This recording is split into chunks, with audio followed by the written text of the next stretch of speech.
Chapter 534. At this moment, Jishio was standing by the window, pretending to be lonely, thinking of a certain person. When he suddenly heard these words, he stared blankly for a moment, then very naturally thought of many things.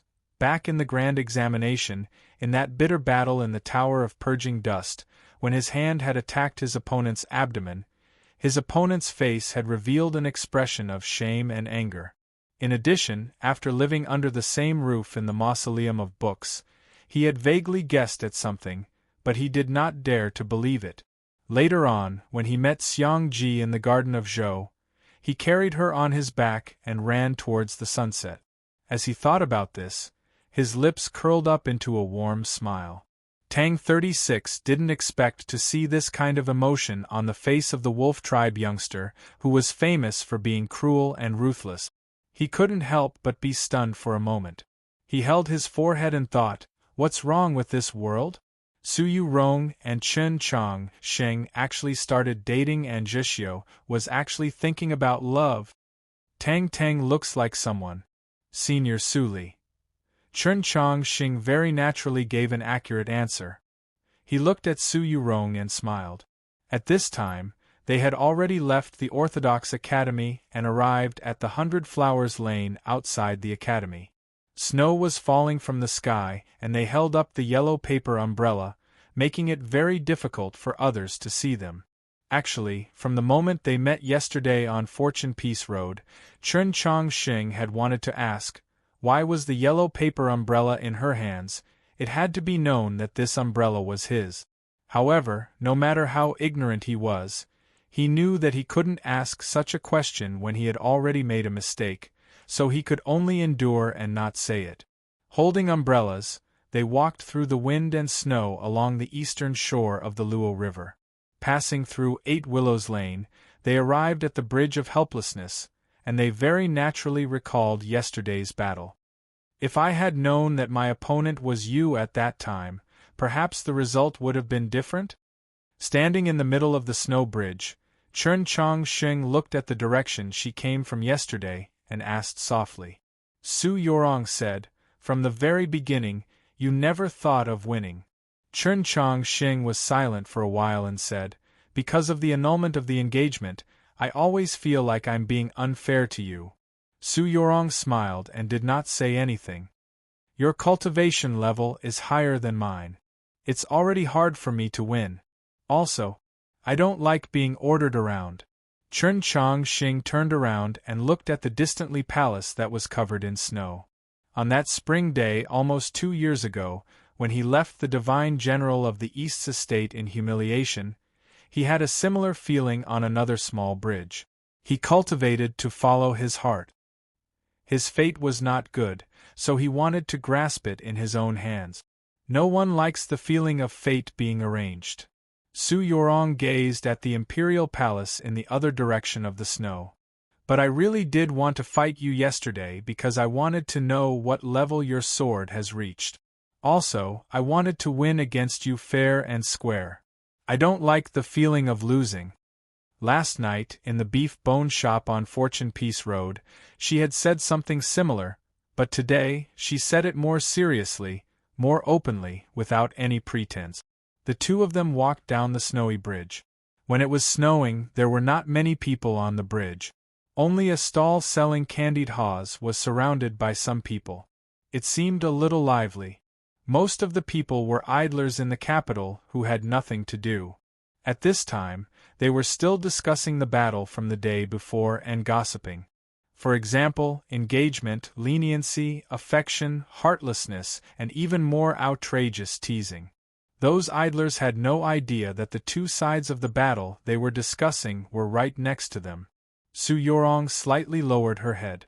Chen Chongsheng slightly raised his head. They once again walked across the snowy bridge, but this time, they were no longer opponents. What was that? The snow gradually grew heavier. Although it could not be considered violent, it gradually blinded the eyes.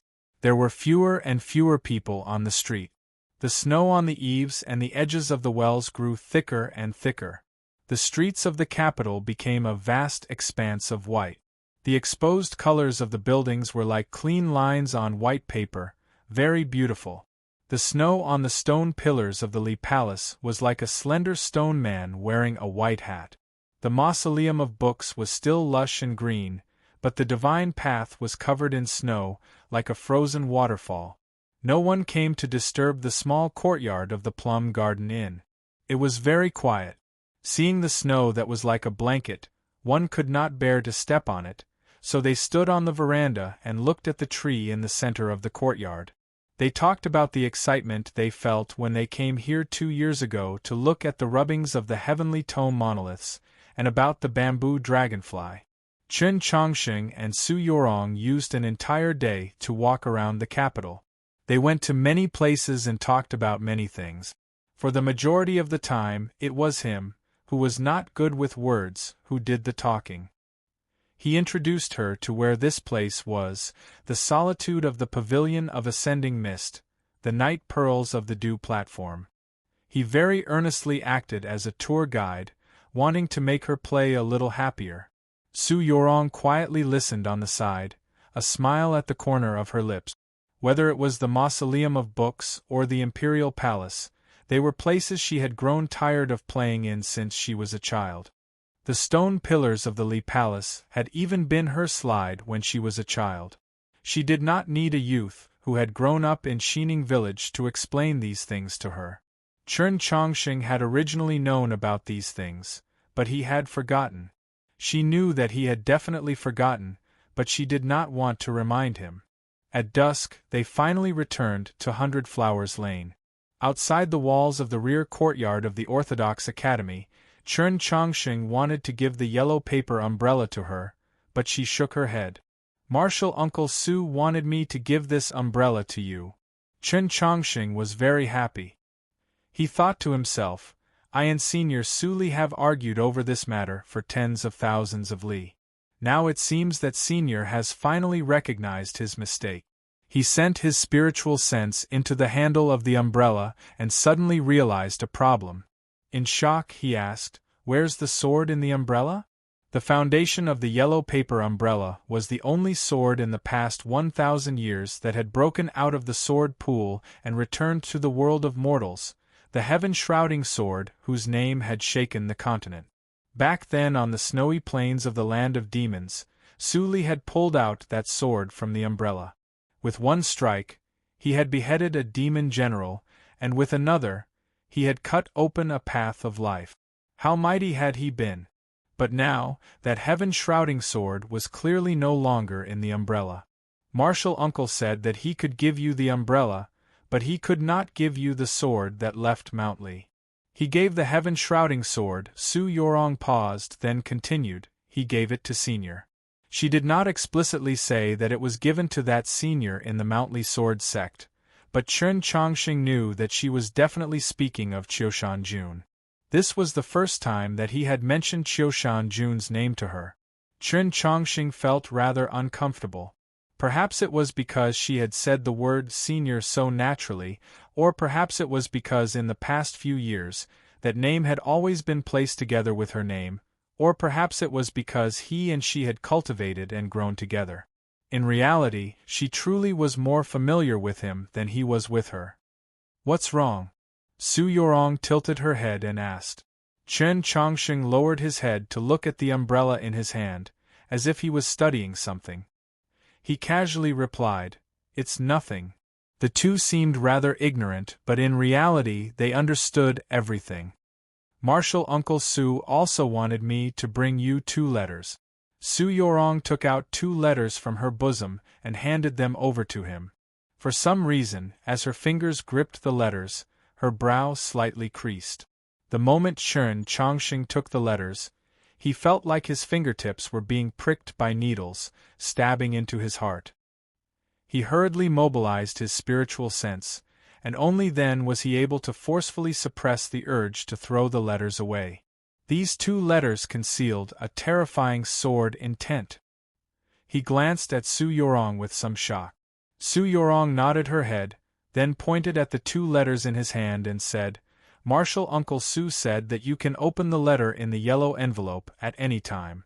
As for the letter in the black envelope, you have to take good care of it. In the future, if you encounter any problems that you can't resolve, then open it. In the garden of Zhou, the sword intent of the heaven-shrouding sword had reunited with the body of the sword. Outside the garden of Zhou, Su Li had reunited with the sword. That Grandmaster of the Path of the Sword, because of this opportunity, had once again advanced. His cultivation in the path of the sword had reached an unknown level. He no longer needed the heaven-shrouding sword. He wanted to travel far away with the Holy Maiden, so he left the heaven-shrouding sword with Qiushan Jun and returned the yellow paper umbrella to Chen Chongsheng.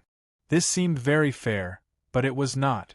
Although the yellow paper umbrella was an extremely powerful defensive magical artifact, how could it compare to the famed heaven-shrouding sword? However, Chen Chongsheng had no complaints. After all, the heaven-shrouding sword was the sword of the Mount Li sect master. It was only right and proper that it remain in Mount Li. He carefully put away the 2 letters. As he thought about that senior that had already gone far away, he suddenly felt somewhat sorrowful and longing. From the snowy plains of the demon realm to the south, he and Su Li had experienced many things together. Although there was an incomparably vast difference in cultivation and seniority, they could still be considered friends despite the difference in age. Just where did he and the Holy Maiden go? Very far away. The Great Western Continent. A place even further than the Great Western Continent. This answer was somewhat unexpected, but it was also reasonable.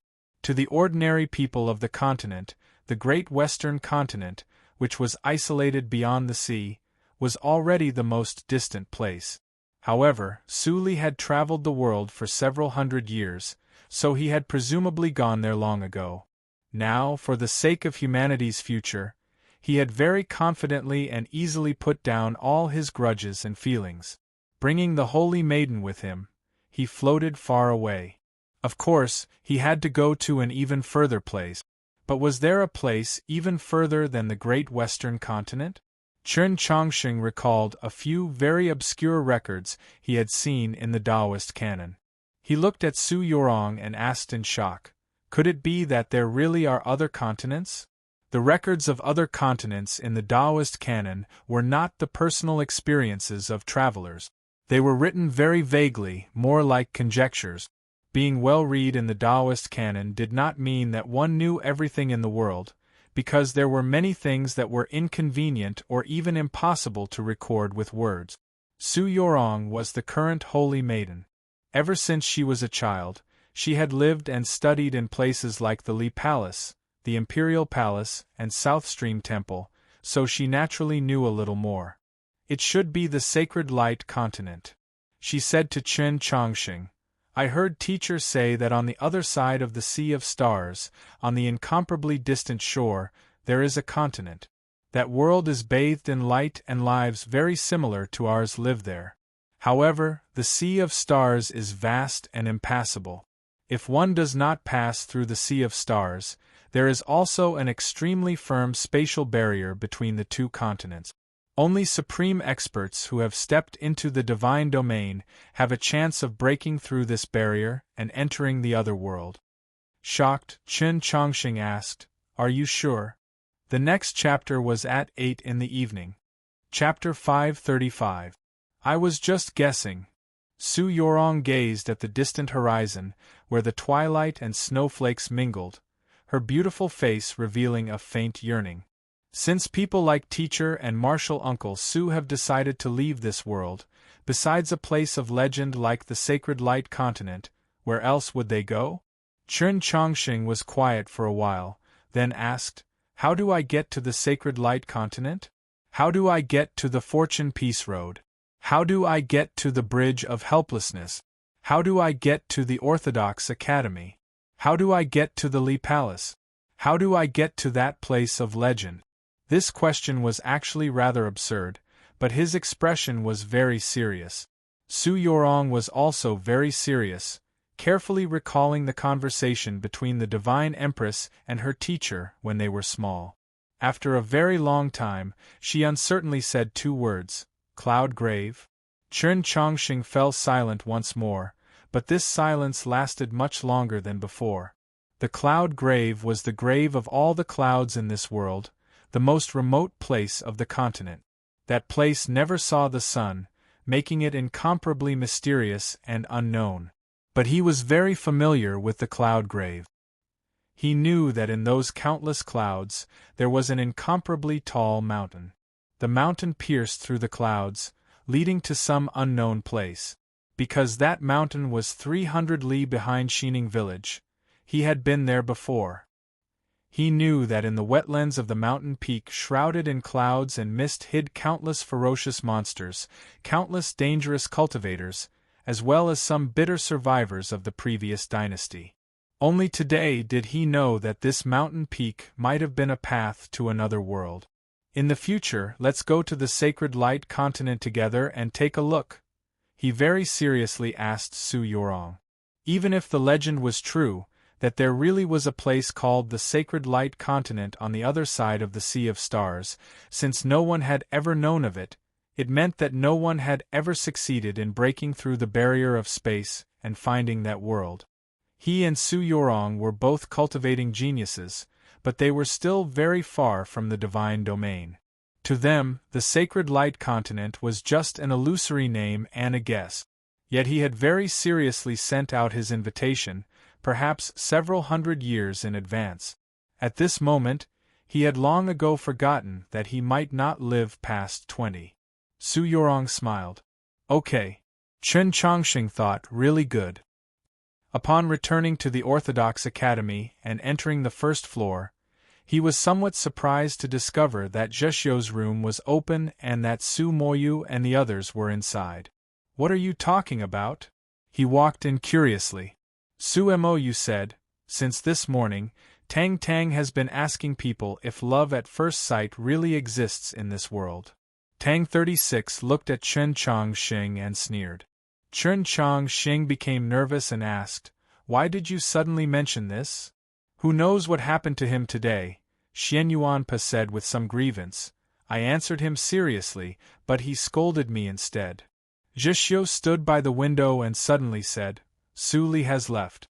She should still be at Mount Li, right? Chen Chongqing was shocked.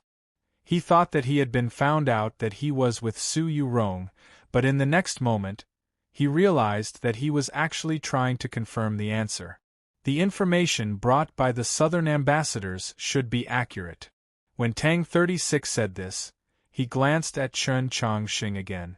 Chen Chongqing ignored him and asked Zheshio with concern, what do you plan to do? In the current Orthodox Academy, from the principal to the director to the head of logistics to the instructors, they were all extremely young. Not a single one was over 20. They were all young, and what they cared about the most was the bone-deep beauty and sorrow of young people. Besides the engagement and battle between Chen Chongqing and Su Yorong, there was also the story of Zheshio and Qi Jian. Zheshio looked at the snow outside the window, a hint of viciousness flashing across his face that still carried a hint of inexperience despite being weathered by wind and snow. Once I finish my business in the capital, I'll go to Mount Li to pick her up. Chen Chongqing and the others looked at each other. They had heard very clearly that Zheshio had not used the word look, but pick up.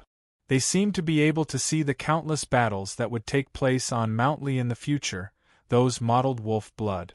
Zheshio was seeking death, but the problem was that no one in this world could stop him from seeking death. Tang 36 did not want Zheshio to enter a crazed state of mind, so he shot a glance at Su Moyu and asked, what business do you want to take care of in the capital?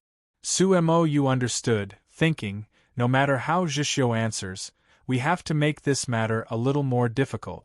Only in this way can we delay Zheshio from going to Mount Li to throw away his life. I want to kill Zhou Tong. Zheshio turned around and expressionlessly said to them. The room was very quiet. After a moment of silence, Tang 36 said, then let's all disperse. In any case, this isn't something that can be settled in 8 or 10 years. Not long after the crowd dispersed, he came to Chen Chongqing's room.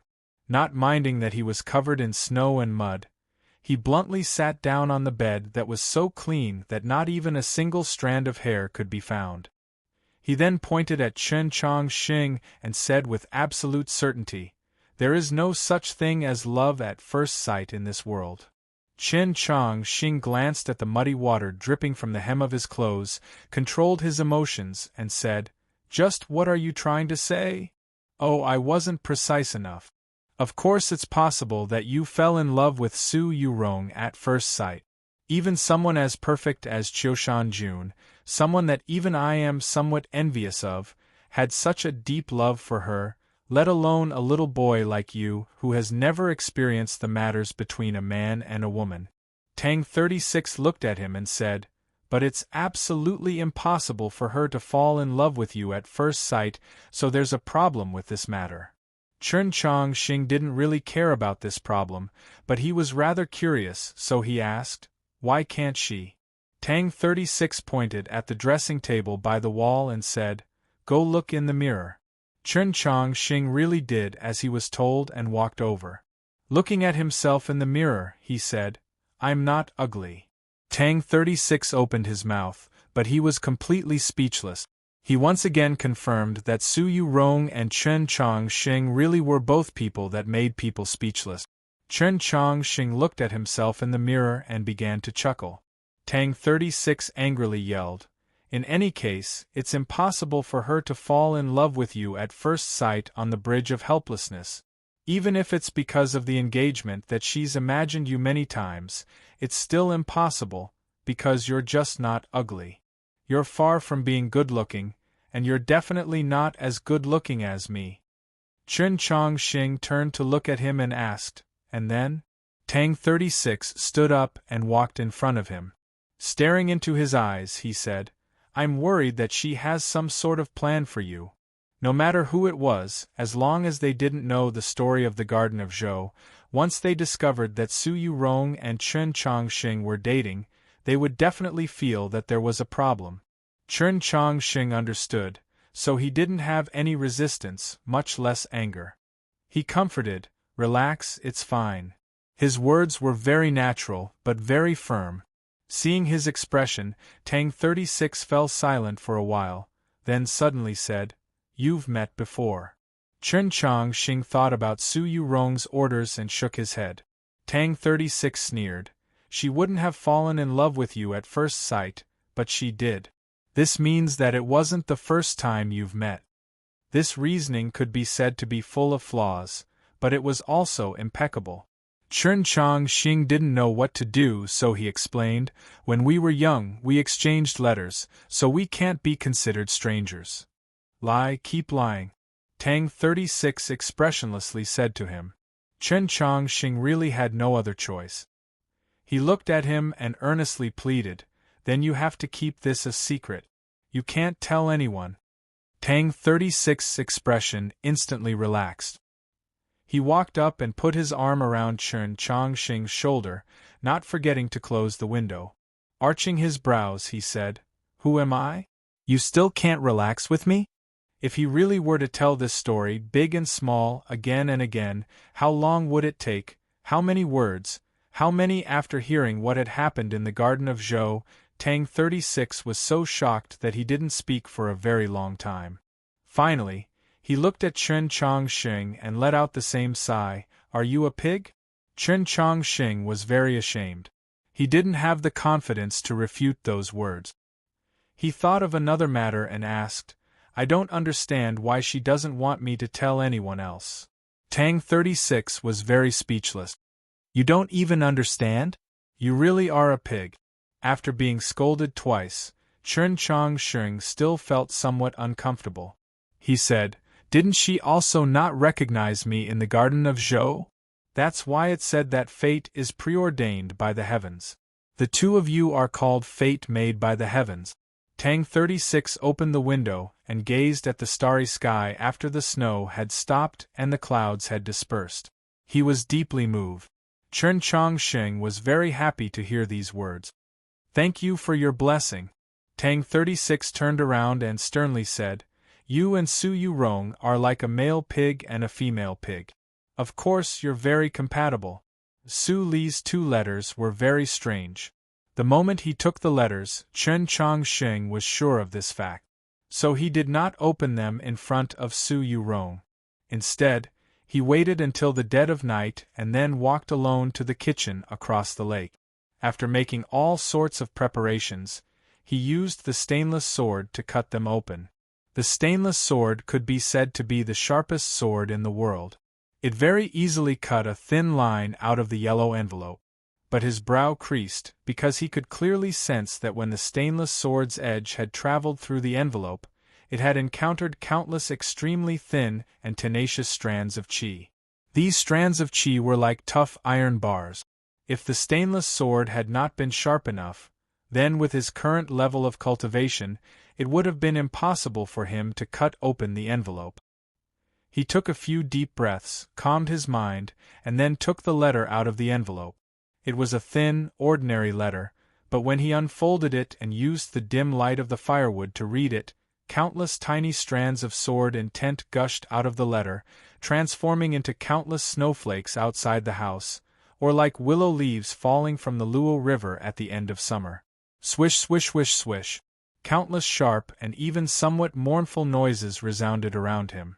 These were all sword intents. The iron pot on the stove was instantly chopped into countless pieces, the ceramic tiles on the stove were chopped into pieces, and soon after, the firewood by the stove was also chopped into pieces. The firewood burning in the stove was also chopped into pieces, sparks flying in all directions. Even the burning embers seemed to be chopped into pieces by those sword intents. Chen Chongqing stood amidst the drifting sword intents, his expression solemn, not daring to move. Chapter 536. Chen Chongqing had long since been prepared for the sword intents that Su Li had hidden in the letter. At the very beginning, he had wanted to see how long he could resist after his return to the capital, which had increased his cultivation by quite a bit. However, he had never imagined that the sword intents in the letter would be so sharp and terrifying. Let alone resisting, he didn't even dare to touch them. Of course, Su Li did not have any malice towards him, much less any killing intent. The sword intents that floated up from the letter noiselessly chopped up many things in the kitchen, and even chopped off a piece of his floating belt. However, not a single sword intent landed on his body, only dancing around him.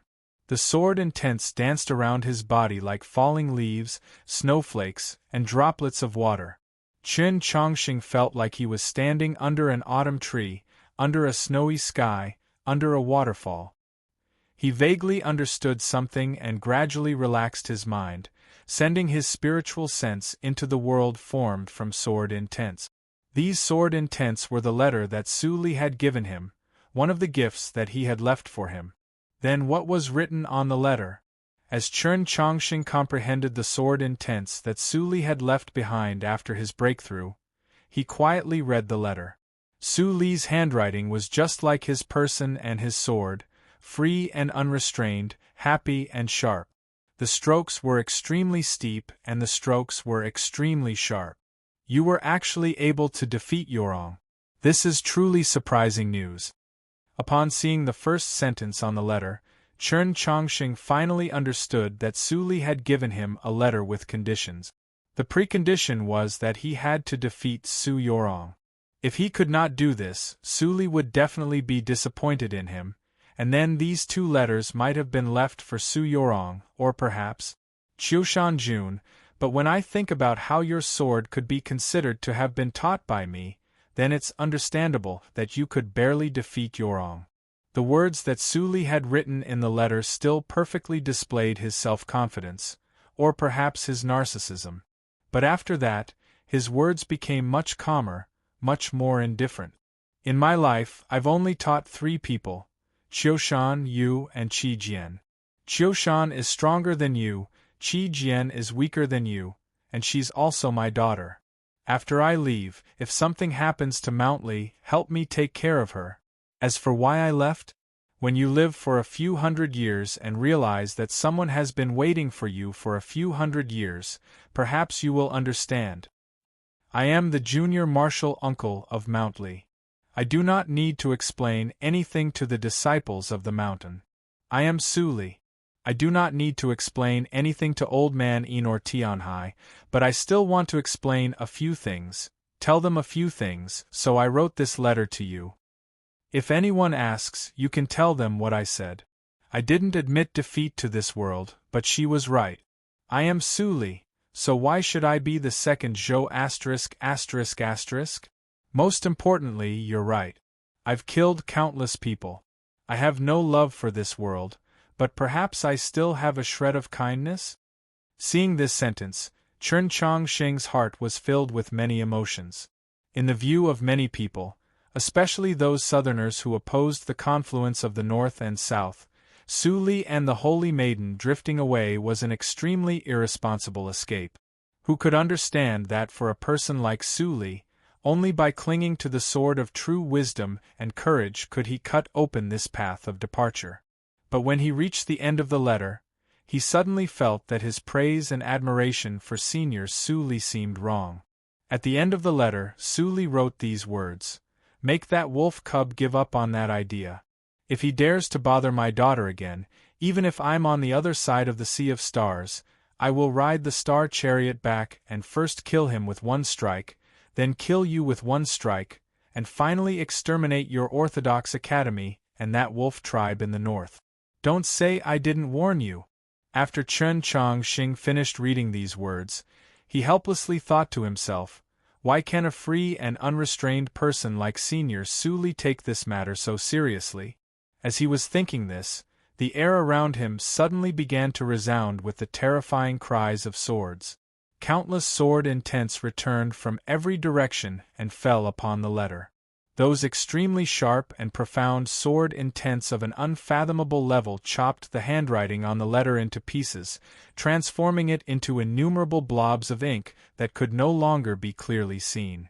Those blobs of ink ultimately transformed into 4 large words. Burn after reading. Chen Chongqing stared blankly at these 4 words. He felt that if he just burned it like this, wouldn't it be a pity? It must be known that the sword intent on this letter was an incomparably precious gift to those who cultivated the sword. He had originally planned to have Tang 36, Zheshio, and the others come tomorrow to comprehend it. But since it was Su Li's order, he could not oppose it. He very obediently threw the letter into the embers of the stove and watched as the letter was burned to ash. As he gazed at the ash in the stove and thought of the sword intent on the letter, he suddenly thought of the all-school martial exhibition a few days ago, when those initial-level star condensation experts came to challenge the Orthodox Academy. That painter from the Pavilion of Heavenly Secrets had probably used a similar method, but compared to Su Li, it was like the difference between the clouds and the mud. He also thought of that scholar he had seen on the side of the street, the Heavenly Tao Academy's Guan Bai. At the time, he had glanced at this person through the window and felt a sharp intent stab into his eyes. It was so painful that he almost shed tears. Now that he thought about it, this person's cultivation in the path of the sword was already so powerful that sword intent possessed his body? In next year's Boiling Stone Summit, he would have to face such a powerful sword. Would he be able to win? Even earlier, Guan Bai had been reading in a study in the southern part of the city. Suddenly, he sensed something. After a moment of silence, he quietly closed the book and walked out of the study. In the evening, the snow gradually stopped, but the weather was still bitterly cold. The accumulated snow made it difficult to walk on the streets, so there were few pedestrians. He stood in the middle of the street. An old Taoist nun walked past him. In truth, this Taoist nun's appearance could still be considered young. At the very least, it was impossible to tell her exact age, but her face was filled with an awe-inspiring coldness and a sense of obsolescence. Guan Bai silently watched as the old Taoist nun got closer and closer. He did not recognize her background, but he knew that her cultivation was far above his own, perhaps even surpassing his respected master, Zhuang Jihuan.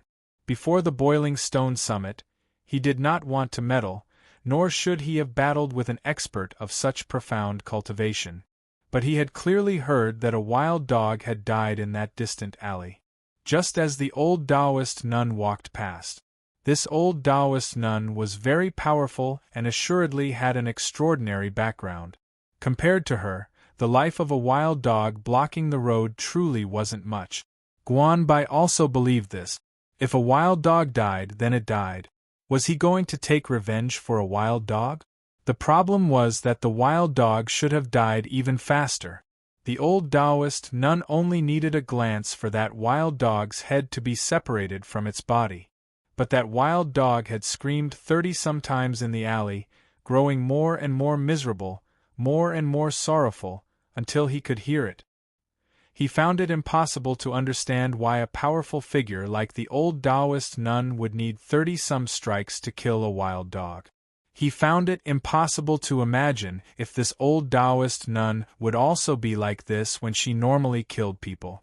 So he walked out of the study onto the street, wanting to ask the old Taoist nun. The old Taoist nun stopped and expressionlessly gazed at him. Guan Bai wanted to say something, but when he saw the old Taoist nun's eyes, he realized that he could no longer speak. His hand gripped the hilt of his sword, but he could not pull it out. The old Taoist nun's eyes were a green color, brimming with decay and ruthlessness. They were like a tide of green algae that surged toward him. Boundless green killing intent surged out from the snowy street and enveloped his body. Squelch! A stream of blood spurted from his mouth and fell onto the snow. He was the pride of the Heavenly Tao Academy, an expert of the sword ranked in the middle ranks of the Proclamation of Liberation, great name Guan Bai. Yet in front of this old Taoist nun, he was unable to utter a single word, unable to pull out his sword before he was heavily injured. "Report your master," the old Taoist nun expressionlessly said. Guan Bai's eyes were filled with shock. Only now did he confirm that this old Taoist nun's strength not only far surpassed his teacher's, but had even faintly transcended the realm of the mortal world and entered the divine domain.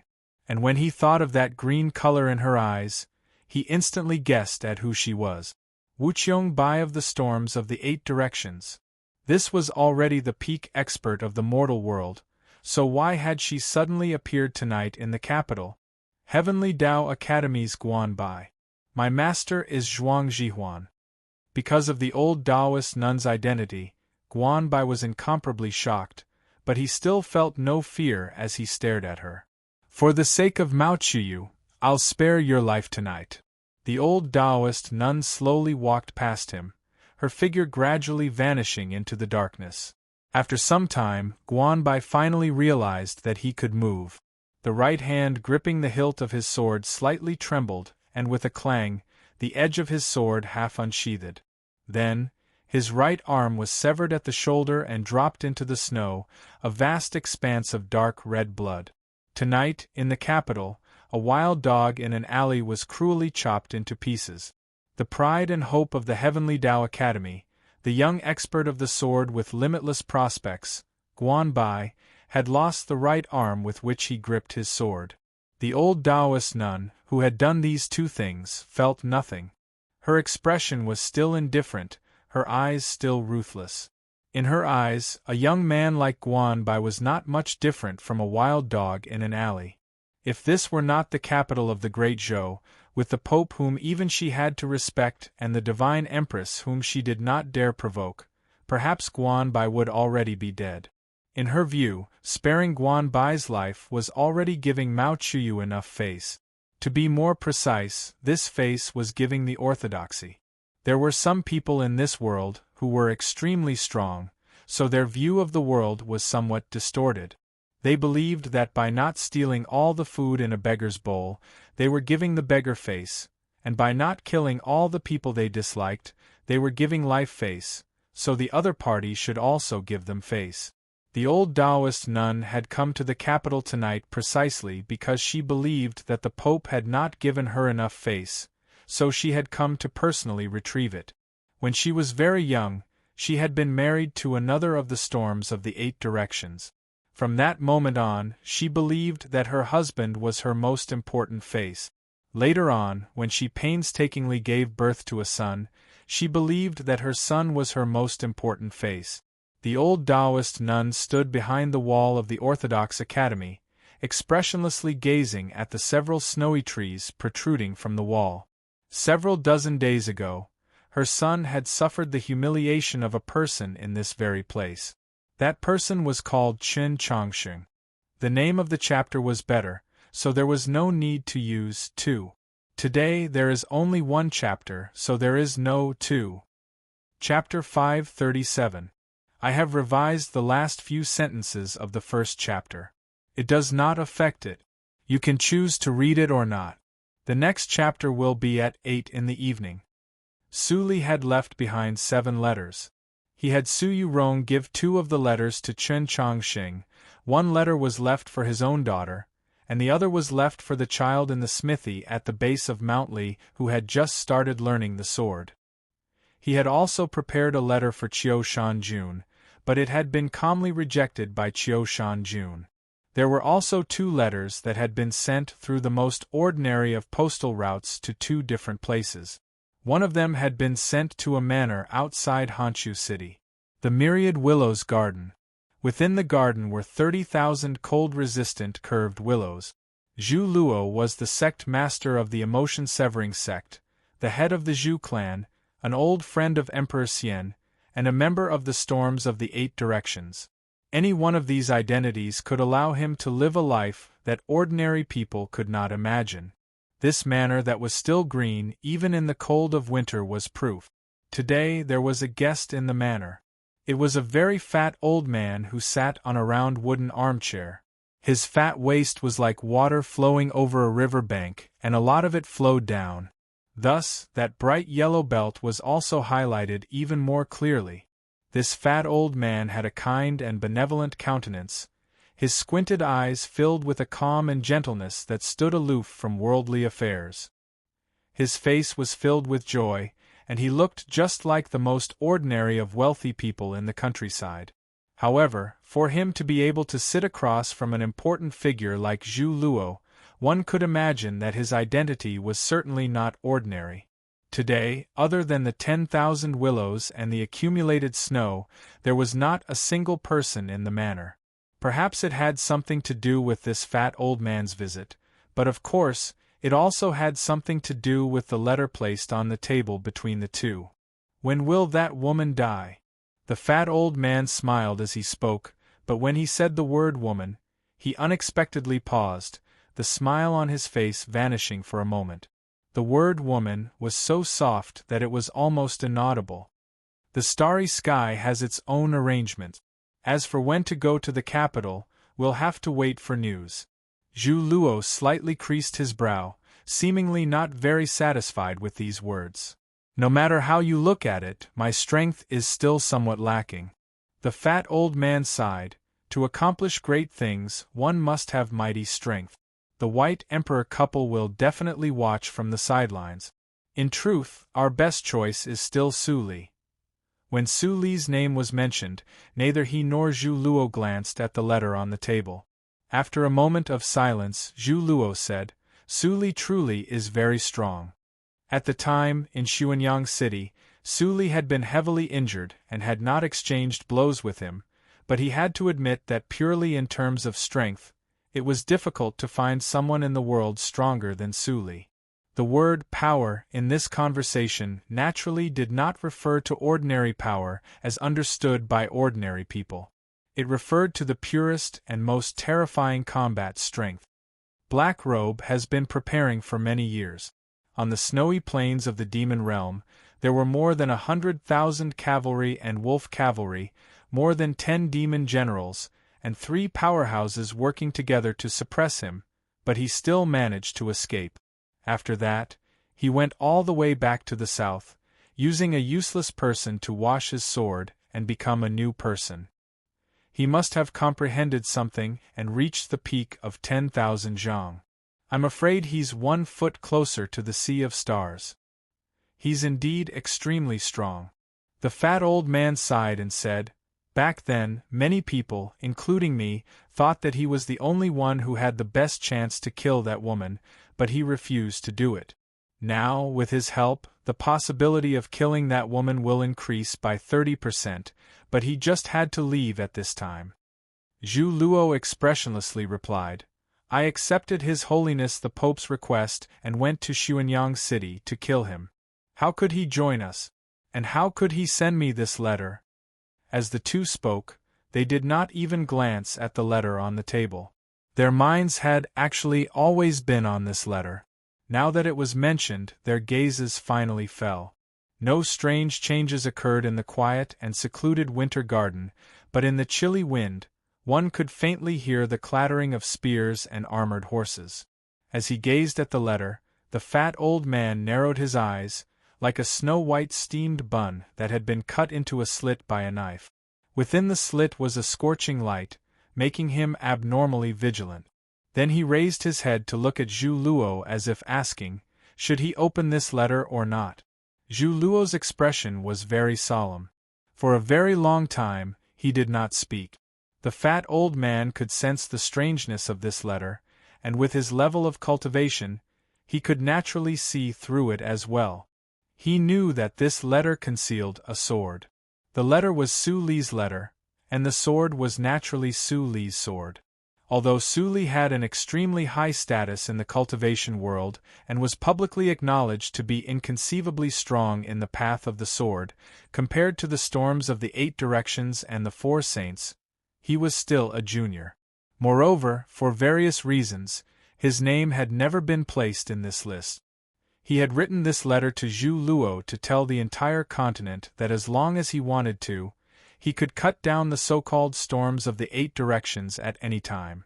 If this were several hundred years ago, when he was at his peak, no, even several decades ago, or even a year ago, faced with this letter, Zhu Luo would have smiled without the slightest care and then opened the letter to take a look at the edge of the paper. Only by doing so would he not disgrace the prestige of the storms of the 8 directions. But now, he was somewhat hesitant, because he had suffered very heavy injuries in Xuanyang City. Even now, he had still not completely recovered. Those injuries had come from Wang Po's blade, Lu Qing's hidden sword, and the 10,000 streams of light in Chen Chongqing's sheath. The most serious injury had come from the Holy Maiden's 1,000 li dash. An even more important reason was that, just as Wang Po had said in Xuanyang City, he was already old. Su Li had once mocked and mentioned that the current him could die, but he could not be defeated. He was the towering tree of the emotion-severing sect and the Zhu clan. Other than the people of the Liang household, all the people of Tianliang County needed his protection. What if he lost? The winter courtyard was extremely quiet. In the distance, the tens of thousands of cold-resistant willows patiently waited in the cold wind for the arrival of spring. The plump old man was also very patient. He only calmly gazed at Zhu Luo. After some time, Zhu Luo finally made his decision and took in a deep breath. A fierce gale suddenly arose in the winter courtyard. The tens of thousands of willows swayed in the wind, seeming to be cheering, but also seeming to be waving their hands in fear. Not a hint of hesitation could be seen on Zhu Luo's face, only indifference and cold arrogance. He was the strongest human expert who had once charged through the snowy plains with only his sword. Even with his old injuries, how could he be frightened by a letter? His hand fell on the letter, very steadily, and then he tore it open. A sword glow shot out from the tear in the letter, illuminating his face and making it seem very pale.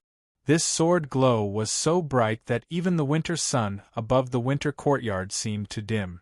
Smoke rose from the willows. It was clearly daytime, but it seemed like dusk had descended. A sword glow appeared in Zhu Luo's eyes.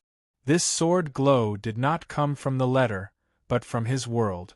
With a clang, the moonlight sword left its sheath and slashed at the sword intent bursting from the letter. Countless deafening collisions could be heard. A fierce gale blew through the myriad willows garden, causing the tens of thousands of willows to sway unsteadily. A bright moon came from the north, hanging in the sky of the winter courtyard, as if it wanted to drive away the darkness that had yet to arrive. The sword intent from the letter completely ignored this. In an instant it exploded with light. Everything it touched, whether real or illusory, began to burn.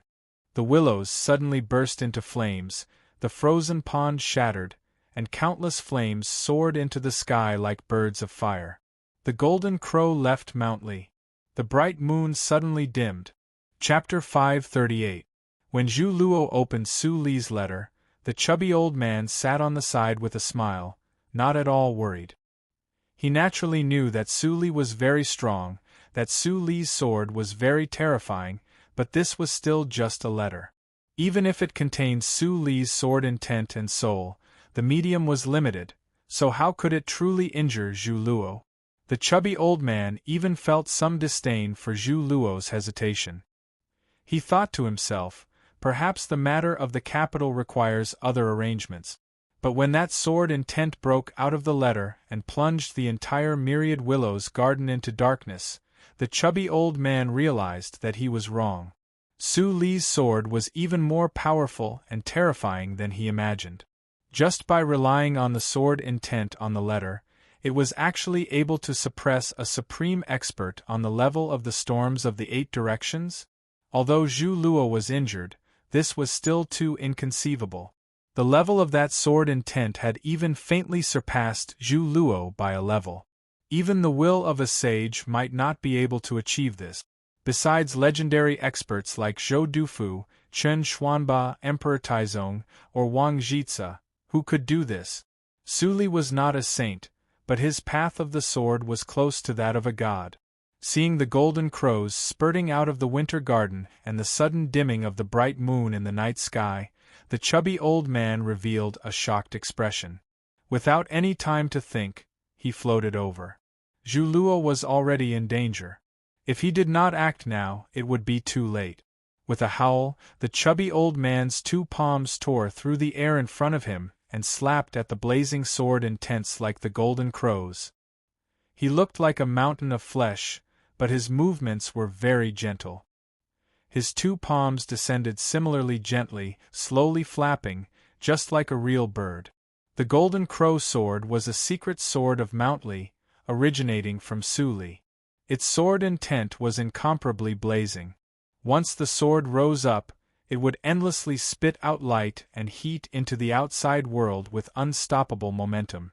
Back in the Grand Examination and the Garden of Zhou, Chen Chongqing had used the golden crow sword several times, and even opponents stronger than him had to temporarily avoid its edge. Today's golden crow sword intense came from Su Li's hands, so their power was even more unimaginable. If it were a normal cultivator, they would probably be melted into smoke before they could even touch the sword intent. Even experts of extremely profound cultivation could only do what Zhu Luo did, relying on the moonlight sword intent to contend against it.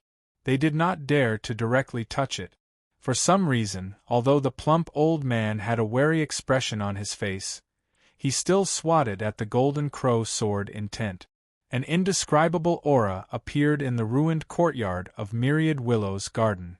That aura was very strong, but it was actually not as strong as Zhu Luo's moonlight sword intent. However, that aura gave off a very ancient feeling. A real sun appeared in the middle of the fat old man's palm. It was extremely bright and dazzling. Under the illumination of the light, the chubby old man's face no longer showed any signs of joy. His benevolent countenance became incomparably dignified, and the image of a dragon and tiger appeared behind him. At this moment, he was no longer a common rich man in the countryside. He was clearly an emperor. 3 powerful auras met in the Myriad Willow's garden. The moonlight shone in the sky with difficulty. The scorching sun kept pushing down the curtain of night. Countless sword wills flew between the sky and the sun like firebirds. Tens of thousands of cold-resistant willows began to burn. This was not a flame brought by the twilight, but a real burning. The cold winter garden seemed to have instantly fallen into the scorching abyss of hell. With a massive boom, sparks flew everywhere, scorched willows toppled, wells shattered, and walls collapsed. After some time, those berserk chees finally began to subside. The courtyard was in ruins and the cold pool could no longer illuminate anyone. Zhu Luo leaned against a withered willow by the pool, his face pale and his chest stained with blood. Even more serious was that his left hand had been severed at the wrist. The fat old man stood on a tattered table, his fat body squeezing the edge of the table so tightly that it seemed like it might break at any moment. His fat face no longer showed any signs of joy, nor did it have the majesty of an emperor. All that was left was exhaustion and unsightly appearance. Starting many years ago, he had already seen the threshold of the divine domain. If not for his fear of that person in the capital, perhaps he would have already stepped over it. And in the previous battle, he had even displayed a strength not inferior to that of the divine domain. But he and Zhu Luo had still lost, and had lost so miserably. If not for the fact that the target of that sword intent had been Zhu Luo, if not for the fact that his clan's technique was similar to the Tao of the Golden Crow sword, he would have definitely been heavily injured. And even with his help, Zhu Luo might already be dead. And their opponent was just a letter from Su Li. Zhu Luo slowly stood up and gazed at the surrounding plains. The myriad willows garden that used to be infinitely beautiful was now a scorched earth. In the distance, some willows were still burning. The myriad willows garden still existed, but it no longer had its name. Just like him now. He was keenly aware that this was Su Li's vengeance. He had nothing to say to this. Forgive me for not being able to participate in the matter of the capital, Zhu Luo said to the fat old man. He did not turn around, his expression rather lonely. The fat old man knew that this was inevitable. Let alone the fact that Zhu Luo might never be able to recover his peak strength, there was even a high chance that he would leave the ranks of the storms of the 8 directions. To Zhu Luo, how to arrange the future of his clan and the emotion-severing sect was the most important matter, because that was his true funeral business. The fat old man swayed his mountainous body as he walked out of the myriad willows garden. Outside Hanqiu City, with the assistance of his subordinates, he somewhat arduously climbed onto a massive carriage. A middle-aged man with a face covered in powder and a rather shrill voice whispered, "Your Highness, what happened? Did you know? I originally thought that if I succeeded, the first thing I would do would be to seize the Liang household's imperial carriage." The fat old man narrowed his eyes and gazed in the direction of Xuanyang City. He sadly said, "But now I don't know if I'll ever have the chance to sit on it." He was gazing at Xuanyang City, but in reality, he was gazing at the capital. He was speaking of the Liang household's imperial carriage, but in reality, he was referring to the throne in the imperial palace. The middle-aged man had already been extremely uneasy from the strange change that had occurred in the myriad willows garden, and now that he heard the sigh of the prince, he felt even more uneasy. He and those soldiers and civil officials were all subordinates of the prince's household, but they could only listen to the orders of the capital. In these past few years, he and his subordinates had braved enormous risks to help the prince run about. If the prince failed in his great undertaking, how could they possibly survive? Wu Qiongbai has entered the capital. The middle-aged man wanted to reinvigorate the prince's confidence, so he hurriedly relayed the news he had just received. The fat old man was somewhat surprised. Although Wu Qiongbai was also a storm of the 8 directions, she had never been one of his recruitment targets because she was also a woman. What was that old Taoist nun doing in the capital? Could there be some sort of variable? Chapter 539. Su Li had sent a letter to Hanqiu City, turning the myriad willows garden into scorched earth, and Zhu Luo was no more. For the time being, this matter had not spread throughout the continent. At the moment, the continent was mostly discussing what sort of changes Su Li and the Holy Maiden would bring to the world after they left together. The happiest was naturally the longevity sect. The longevity sect was known as the source of all mountains, standing side by side with Holy Maiden Peak.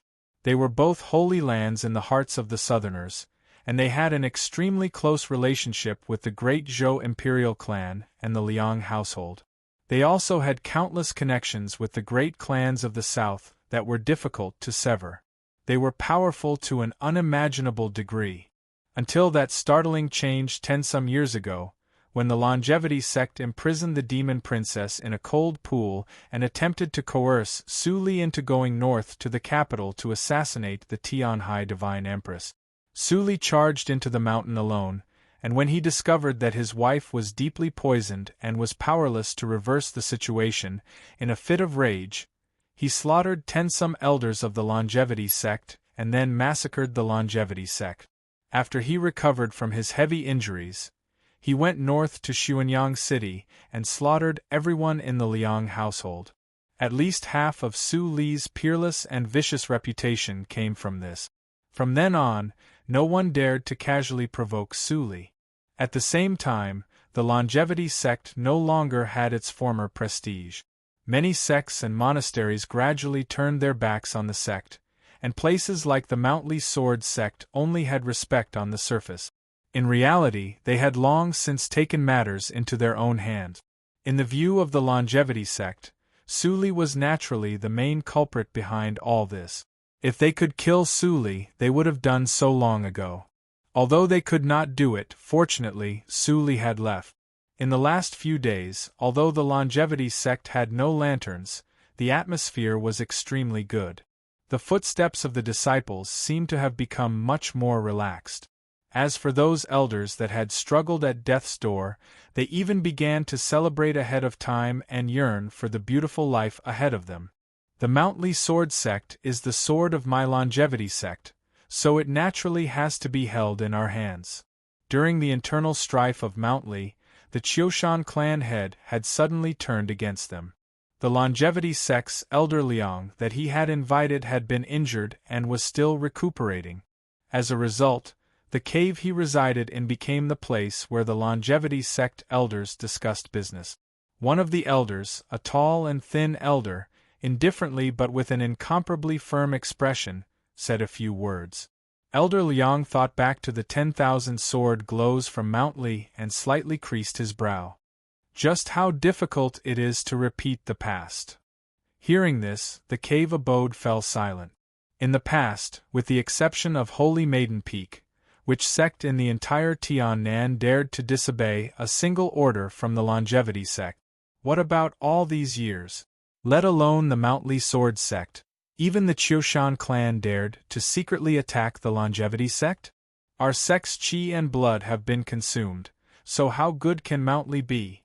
After the matter with Elder Xiao Songgong, Mountly has already suffered a great blow to its vitality. Those fellows of the same generation as us or those of the younger generation, especially those people in the training hall, have all suffered a backlash from the array. Their injuries are not light, so they probably won't be able to come out and oversee matters for a while. Don't forget, right now, the one managing Mount Li's affairs is Qiushan. Qiushan, a young genius. He's indeed extraordinary, but he's still young, isn't he? The tall and thin elder said with an indifferent expression, not only Mountly, but also South Stream Temple. The current Holy Maiden is also very young. It's true that she has enough prestige, but she's only 16 and hasn't even reached star condensation. As elders of the same sect, it's only right and proper for us to help her handle some affairs. This is the concern of the younger generation. Hearing this, Elder Liang fell silent, while the other elder revealed a joyful expression. Elder Liang sighed, then said, "But have you ever thought about what to do if Su Li returns?" After a moment of silence in the dwelling, the tall and thin elder sneered, with Su Li's pride, since he announced to the entire world that he was leaving, how could he possibly go somewhere else? Just as we guessed a few days ago, he and the Holy Maiden should be preparing to go to the legendary shore on the other side of the Sea of Stars, so how will he return? Elder Liang looked at him and said sincerely, "But what if the legend is true? If he really does find the sacred light continent, then there will still be a day when he returns. A hint of fear flashed through the tall and thin elder's eyes, but he still unyieldingly said, "It's rumored that Zhou Dufu finally shattered the void and left. He probably also wanted to go there, but not even he was able to find it, at least he was unable to return. No matter how strong Su Li is, could he be stronger than him?" The other elder also advised, "Senior brother, there's no need to worry too much. Su Li probably won't be able to return." In the midst of winter, the longevity sect in the south was still warm. There was no snow on the mountains, only the incessant drizzle, as if it was sending him off in joy. Su Li had left, and it was unknown if he would ever return, or when he would return, but his letter had arrived. Looking at the thin letter on the table, no one spoke for a very long time, nor did they make any movements. The three people at the table had abnormally nasty complexions, as if they had seen a demon from the deepest depths of the abyss. The three remaining elders of the longevity sect seemed to have been scared out of their wits by this letter. The dwelling was deathly still.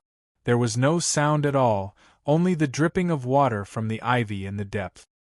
Hearing the dripping of water, the tall and thin elder's complexion was abnormally ashen, and he was extremely vexed. Elder Liang's complexion was pale, his lips slightly parted, but he could not speak. There was no inscription on the letter, not even the slightest handwriting, but when their gazes fell on the letter, they could feel that sharp and frightening sword intent, stabbing them with incomparable pain. This letter contained sword intent, Su Li's sword intent. After some time, the deathly stillness in the dwelling was finally broken. The tall and thin elder yelled, "Just what does he want to do? He wants to scare us to death with a single letter?" As he said this, his chest heaved up and down, like a southern bamboo that had been roasted over a fire, ready to explode at any moment. He was truly furious, so angry that his lungs were about to explode. Yet his voice was somewhat hoarse from nervousness. He was forced to admit that even though Su Li had already left on a long journey, the letter he had left behind was still enough to intimidate the longevity sect. In truth, this was the true reason for his anger. Another elder turned to Elder Liang and uneasily asked, "Senior brother, what do we do? Should we open it?" A burst of dry laughter suddenly resounded through the dwelling. Elder Liang gazed at the letter, and his pale face suddenly gained a tinge of blood. He gazed at the green mountains, the sea of clouds, and the winter rain outside the dwelling, a hint of madness in his eyes. He harshly yelled at Su Li, "You sent this letter just to wait for us to open it and fight with the sword intent you left behind. Do you think we're stupid?" The elder had asked him if he wanted to open the letter. To him, who had lived in Su Li's shadow for 10-some years, this was no problem at all. This letter naturally could not be opened, because he did not want to die. Send someone to deliver this letter to the bottom of the mountain stream and use an array to carefully suppress it. Elder Liang slightly narrowed his eyes and sneered, "I'd like to see just how long Su Li's sword intent can last under the golden light array." The tall and thin elder nodded at these words, but soon after, he thought of another important matter. Creasing his brow, he asked, "But it won't affect Chusu, right?" Upon hearing the name Chusu, the elder's expression instantly became nervous. The next chapter should be at 9 o'clock in the evening. Chapter 540. With the golden light array protecting his Tao heart, no external demons can affect Chusu's cultivation. Elder Liang continued, "On the contrary, I want to borrow the array to suppress Su Li's sword intent, and then use 10,000 mountains to grind it down so that Chusu can comprehend it." Hearing this, the two elders relaxed. They thought, if they really can shatter Su Li's sword intent and send it to Chusu, then perhaps Chusu really will come into the world many years earlier than the sect master had calculated before his death. At that time, the longevity sect will truly be able to flourish once more.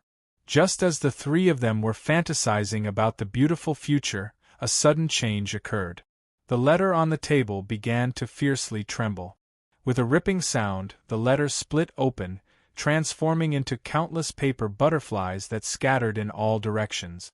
How could Su Li's letter need to be opened to be seen? How could the sword intent he had left behind be like those magical artifacts that needed to be activated? He wanted the people of the longevity sect to see his letter, his sword. Then, whether or not anyone opened the letter, they would definitely see it. An extremely overbearing and swift sword insight soared into the sky and slashed down. The cave resounded with the shrill cry of a sword, so much so that the similarly shrill screams were drowned out. The fierce sword intent severed everything it encountered.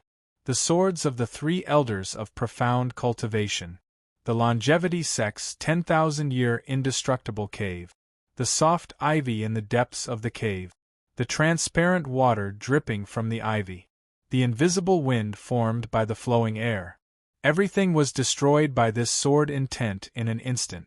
The air was filled with bloody mist. It seemed abnormally bloody, but it also possessed a soul-stirring beauty. The three swords had been broken into 10 odd pieces. Dozens of sword marks appeared on Elder Liang's body as he collapsed amidst the ruins on the ground. Looking at the sword intent that was rushing out of the abode, his pale face was filled with endless fear and regret. He, who was already on the verge of death, used the last of his strength to scream, "Quickly, close the formation." The two elders heard his words and realized where the problem lay. Despair appeared in their eyes, but they could not stop the sword intent from flying through the air. Because their arms had already been severed by that strand of sword insight, their entire bodies were covered in blood, and they were already unable to stand up. The sword intent transformed into a beautiful stream of light and flew down from the cliff peak. It passed over the longevity sect and pierced through the clouds, flying into a mountain stream shrouded in mist. An extremely terrifying boom erupted between heaven and earth, and a circle of clear light enveloped over a dozen mountain peaks within a radius of several hundred kilometers. It was the longevity sect's grand sect-protecting formation. Then, the sound of metal rubbing against each other rang out from the mountain stream. Countless beams of golden light shot out, and the sea of clouds rolled restlessly. A tender but resentful voice rang out from the deep ravine. It sounded like a human voice, but it also sounded like the song of a bird or some mechanical repetition. Chosu, Chosu. The sword whistled sharply. The voice gradually faded away and could no longer be heard. It was already late at night, but many people were still awake. Some people were awake because they loved someone, some because they hated someone, some because they missed someone, and some because they missed delicious food. Before going to sleep, Xian Yuanpo ate half a Tangjing roast goose for his supper, but he didn't stay in bed for long before he was hungry again. How could he sleep when he was hungry? He walked to the kitchen on the other side of the lake, intending to take out the crab sauce he had made a few days ago and eat it. Walking into the kitchen, he realized that the fire under the stove had apparently been extinguished. He paid it no mind, nor did he light a lamp. In the darkness, he very accurately felt his way to the pickle jars. In those seemingly unremarkable pickle jars, there was actually no ordinary crab sauce. He had used the incomparably valuable blue lobster to replace the crab, so it was probably lobster sauce. He was currently the logistics manager of the Orthodox Academy and had an extremely good relationship with the chefs of Clear Lake Restaurant, so he naturally did not lack for food. However, eating so extravagantly was somewhat of a waste.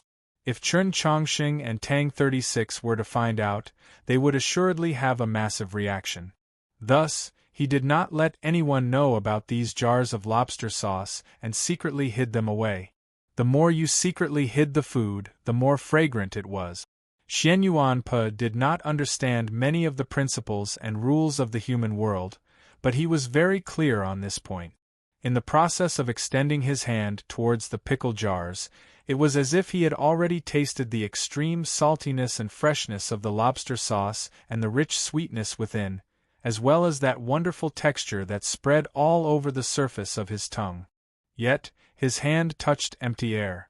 The pickle jars that should have been there had disappeared. All of them had disappeared. The lobster sauce in the pickle jars was naturally gone as well. Xian Yuanpo became abnormally angry. Several thin bolts of lightning formed in his eyes, and crackling sounds could faintly be heard from his slightly curled and messy hair. The world in front of his eyes turned from darkness to light, allowing him to clearly see the scene in the kitchen. Not only the pickle jars, the iron pot, the bowls and chopsticks, the pile of firewood, and even the stove had already been reduced to pieces, piled up on the ground. The ground was a mess, the soup on the ground was incomparably filthy. Xian Yuanpo became even angrier and more vigilant. What had happened here? Who had unleashed such a terrifying sword intent here? The entire room was filled with objects that had been chopped into pieces by the sword intent. Only the mountain sea sword was still there, quietly lying in the wood shavings. Xian Yuanpo extended his hand to pick up the mountain sea sword and followed the thin remnants of the sword intent. He discovered that in the ashes of the stove, there was ash of a different color. The ash did not seem like it was made from firewood, but more like it was made from paper. After a moment of hesitation, he used the mountain sea sword to lightly pluck at the ash. The ash immediately dispersed. An unimaginable chill suddenly enveloped the entire room. Xian Yuanpo's body became abnormally stiff and his breathing became heavy. An unimaginable feeling of danger arose in his heart. The chill and feeling of danger had nothing to do with the slowly dispersing ash. Instead, it came from behind him, from behind the academy wall. It was the deepest ocean floor, with a suffocating pressure and cold. The boundless blue waves had always been an ocean of death. Xian Yuanpo began to sweat, but before his sweat could even wet his clothes, it was frozen into frost by the chill that represented death. Gazing at the Orthodox Academy in the darkness, the old Taoist nun walked forward. A streak of frost appeared on the academy wall, then noiselessly softened, becoming sand in the wind. This scene was like a legend. The academy wall collapsed, and what appeared in front of her was the kitchen. Thus, the kitchen also noiselessly collapsed. Xian Yuanpo held the mountain sea sword and stood in the ruins, his body incessantly trembling. Because he was very afraid. Although he was very brave, he was still very afraid. The newcomer was unimaginably strong. His chi was very cold, giving off a feeling that he wanted to exterminate all living things. In the small building on the other side of the winter lake, Zhixiu opened his eyes. Chen Chongqing opened his eyes. They had all felt this feeling, and then felt an indescribable fear. The title of the chapter was randomly chosen, I've run out of words. It's also the sentence pattern I used many years ago when I was writing Vermilion Bird and The Spy when I was bored. Chapter 541. The courtyard wall noiselessly collapsed, and the old Taoist nun walked in through the gap. With her step, an incomparably powerful chi, like an ocean, instantly enveloped the entire Orthodox Academy. The students in the dormitory were still sleeping, and the Orthodoxy cavalry in the side courtyard did not sense it. Chen Chongqing and the others in the house immediately sensed it, because the old Taoist nun wanted them to wake up and remember what had happened next. They opened their eyes and sensed that cold aura of silent extinction. It was like they had fallen into a frigid icehouse, and their sleepiness instantly vanished. The windows of the small building were pushed open one by one, revealing the faces of those young people. They saw the old Taoist nun on the other side of the lake. The moment they saw the old Taoist nun, the aura of silent extinction transformed into the aura of death and boundless fear. The old Taoist nun was too powerful, so powerful that they found it very difficult to even think of resisting. Seeing the old Taoist nun, Tang 36 recalled how his grandfather had once lost his temper and caused all of Wenshui City to tremble. Zhixiu recalled how, not long after he had been driven out of the tribe, he had once seen that massive mountain-toppling fiend from afar, as well as that short yet incomparably terrifying figure sitting on its head. Su Moyu's complexion became abnormally pale, because he knew who the old Taoist nun was. At this moment, Chen Chongqing very naturally recalled the storm in Xuanyang City, and only then did he realize with shock that this old Taoist nun was actually an expert of this level. Logically speaking, with Chen Chongqing's current status, no one would dare to move against him in the capital.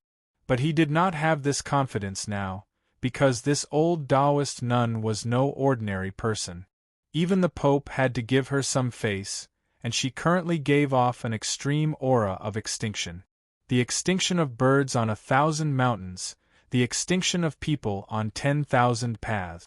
She viewed all living beings of the world as pigs and dogs. Who did she not dare to kill? Just then, Su Moyu's voice rang out. He looked at the old Taoist nun and asked in shock, "Aunt, what do you want to do?" Upon hearing this, Chen Chongqing and the others finally confirmed their conjectures and knew the identity of the newcomer. Tang 36's expression did not change, but the fingers of his fingers resting on the windowsill were somewhat white. Zheshio's expression did not change, but the fingers of his right hand had already slowly loosened their grip on the cane and gripped the hilt of his sword. She had finally arrived. The peerless expert who was known for doting on her only son, shielding him, being irritable, murderous, and temperamental had finally arrived. Wuqiong Bai, the only woman of the storms of the 8 directions. Her husband was called Bi Yanghong, also one of the storms of the 8 directions. They had an only son called Bi Tianxin. The only children of 2 wind and rain empress, one could imagine how they grew up.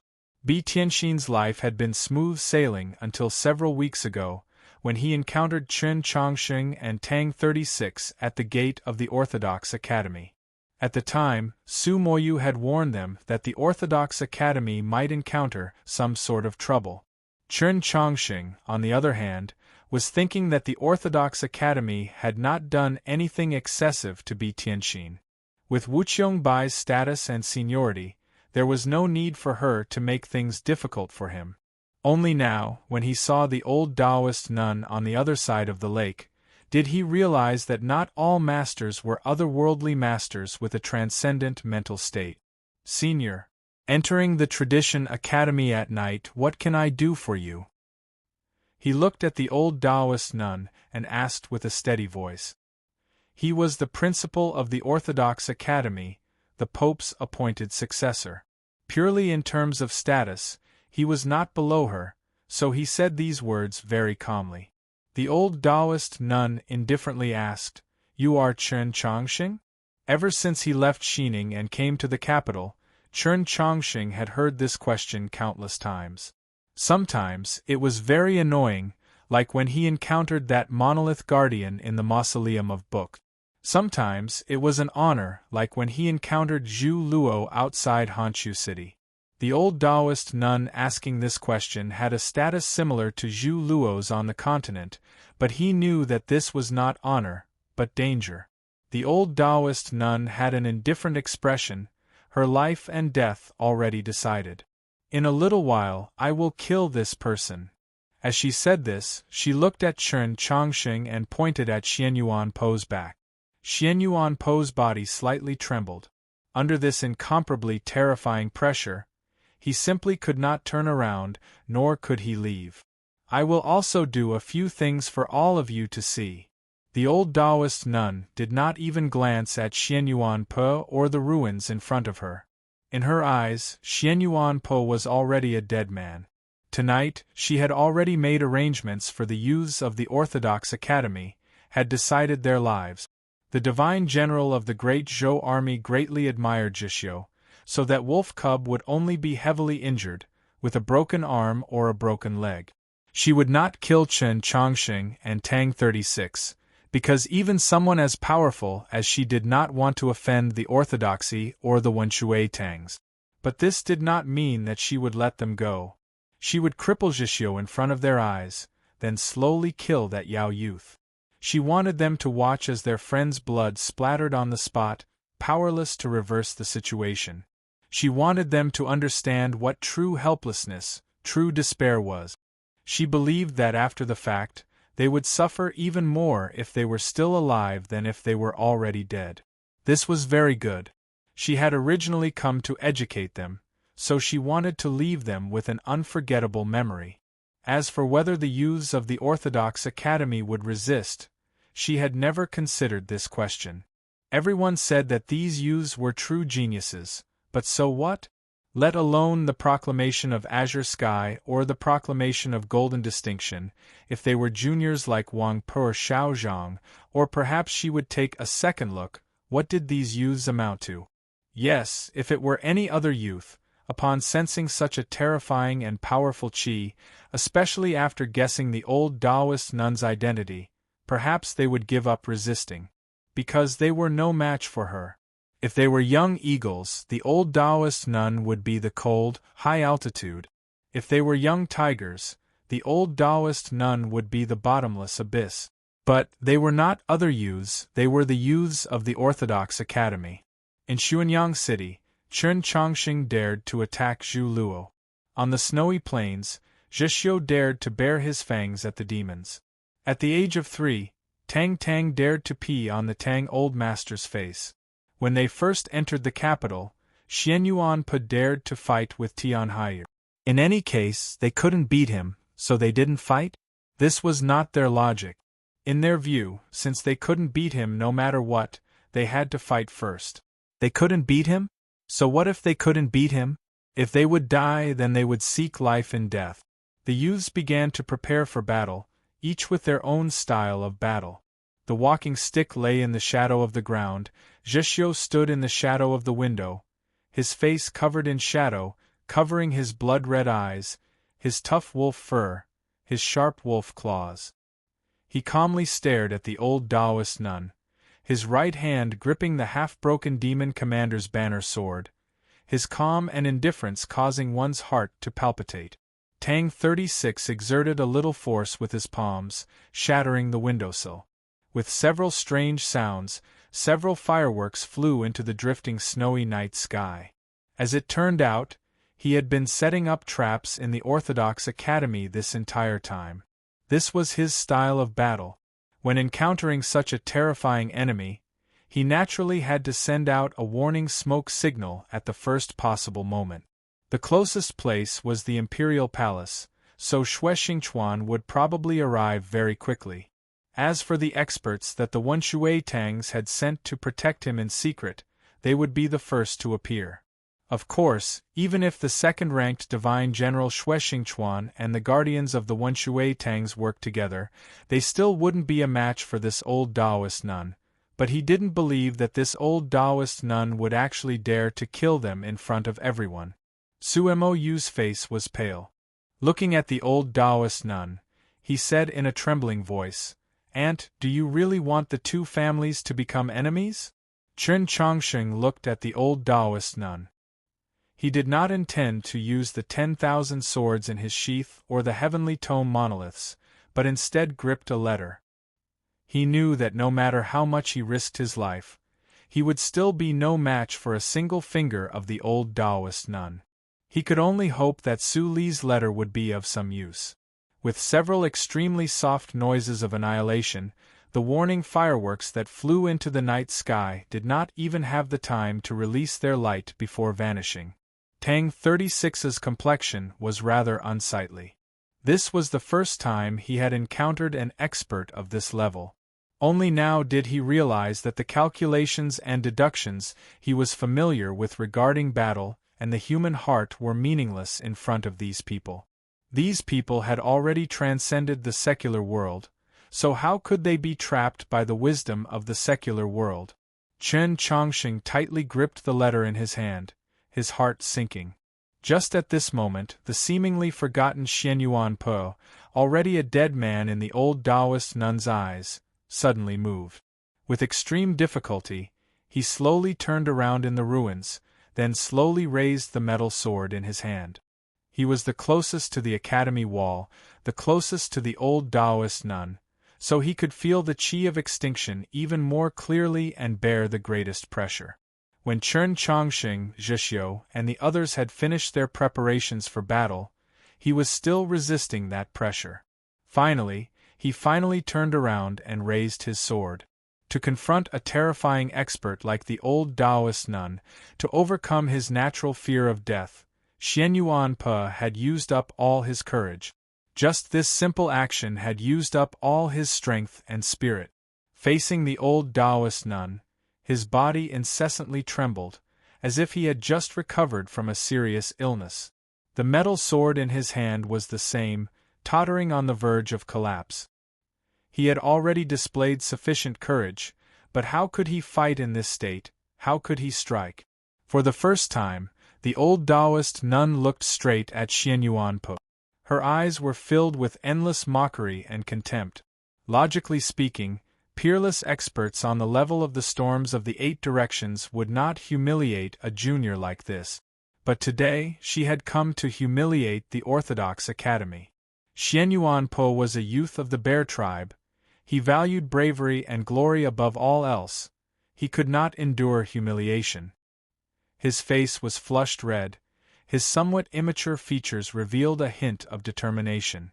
With a loud roar, he gripped the metal sword with both hands and slashed at the old Taoist nun. Several swift and fierce gusts of wind could be heard from the little tower. Zheshio, like a gray shadow, instantly passed through the frozen lake of winter and arrived at this location. Chen Chongqing's figure suddenly blurred. Using the discerning step, he brought along the bits of snow in the forest and rushed to Xian Yuanpe's back. His hands tightened, preparing to rip open the letter. Su Mo's face revealed a look of determination, his hands reaching into his bosom. Tang 36 and the others were the last, their voices first. Wuqiong Bai you asterisk asterisk asterisk asterisk asterisk asterisk asterisk.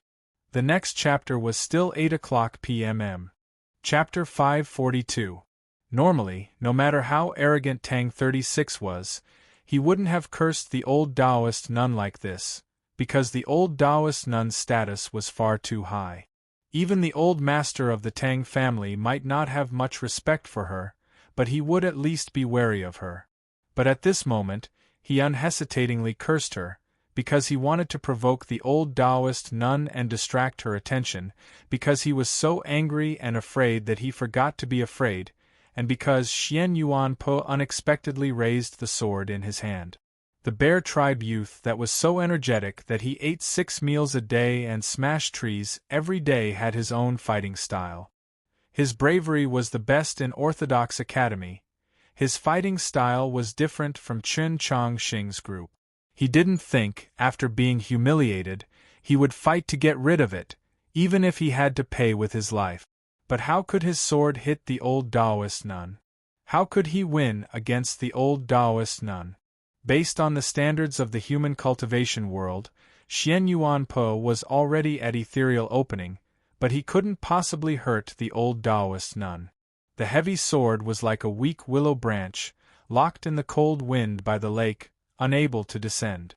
The old Taoist nun looked at the sword and seemed to recognize its origin. She raised her eyebrows in surprise. But she wasn't going to be merciful. That cold aura of death instantly took control of his body and sea of consciousness. In the next moment, it would tear him to pieces like a raging wave. With a single thought, Xian Yuanpe would die. Chen Chongqing, Zheshio, Su Mou and Tang 36 were like 4 arrows shooting towards the lake, but even if they sacrificed their lives, they couldn't change the result. They could only watch as Xian Yuanpe died in front of their eyes. Was there anyone who could change all this? Perhaps. Chen Chongqing still had a last resort. He prepared to throw out that life-saving item without hesitation. Su Mou was also preparing. Tang 36 was also preparing. They were all prepared to take out their trump cards, hoping that it would give Xian Yuanpe a chance to survive. But at this moment, an unexpected change occurred. The sword in Xian Yuanpe's hand was trapped in the cold wind, unable to advance an inch, but it still brought with it some wind, even if it was the softest of breezes. The gentle breeze was unable to break the stillness of the lake, unable to ruffle the strands of the horsetail whisk at the old Taoist nun's waist. Could not even move the snow, but it could move the smoke and dust. Xian Yuanpe stood in the ruins. His feet landed on what used to be a stove, and ashes from the stove were scattered everywhere. The ashes were the embers of the firewood, and some were the ashes of a piece of paper. Previously, Xian Yuanpa had used his iron sword to pierce through the ashes of the burnt paper. At this moment, along with the wisp of wind brought about by his iron sword, the ashes slowly floated up. In the dim light of the night, the lakeside was very dark. That mass of gray faintly revealed a bit of red. It turned out that there were actually some sparks hidden inside. The wind swept up the ashes, and sparks danced in the air, forming a sword in the air. The sword of Mars followed the angle of the iron sword and slashed forward with a whoosh. F***ck. The space by the lake of the Orthodox Academy seemed to have been cleaved apart by this sword. The old Taoist nun's pupils constricted as she sensed a strong sense of danger. Ever since she stepped into the divine domain, she had rarely felt this way, because there were very few people on the continent that could threaten her. What was going on here? Where had that illusory sword condensed from sparks come from? Why did it make her feel danger? Countless thoughts moved with unimaginable speed through the old Taoist nun's sea of consciousness like streams of light as she incessantly calculated and deduced. But that sword of Mars had come so quickly that before she had even finished her deductions, it had already arrived in front of her. The old Taoist nun had no time to think.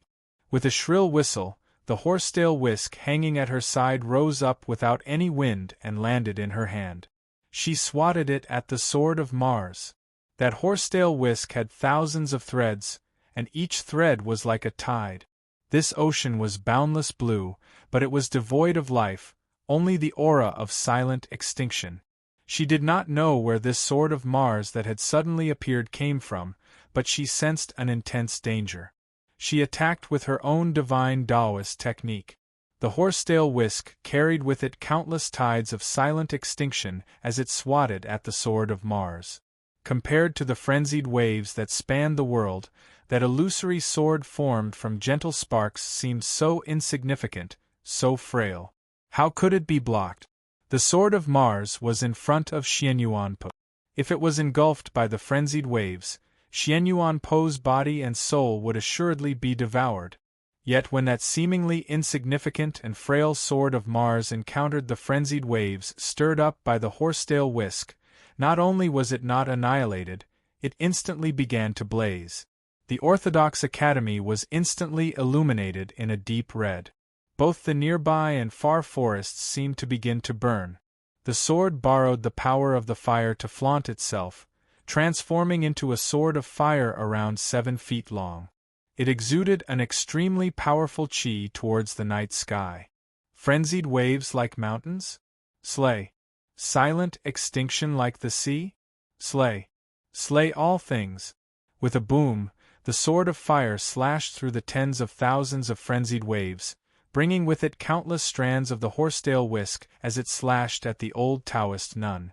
The old Taoist nun was suddenly alarmed. With a shrill scream of extreme fear, she suddenly retreated.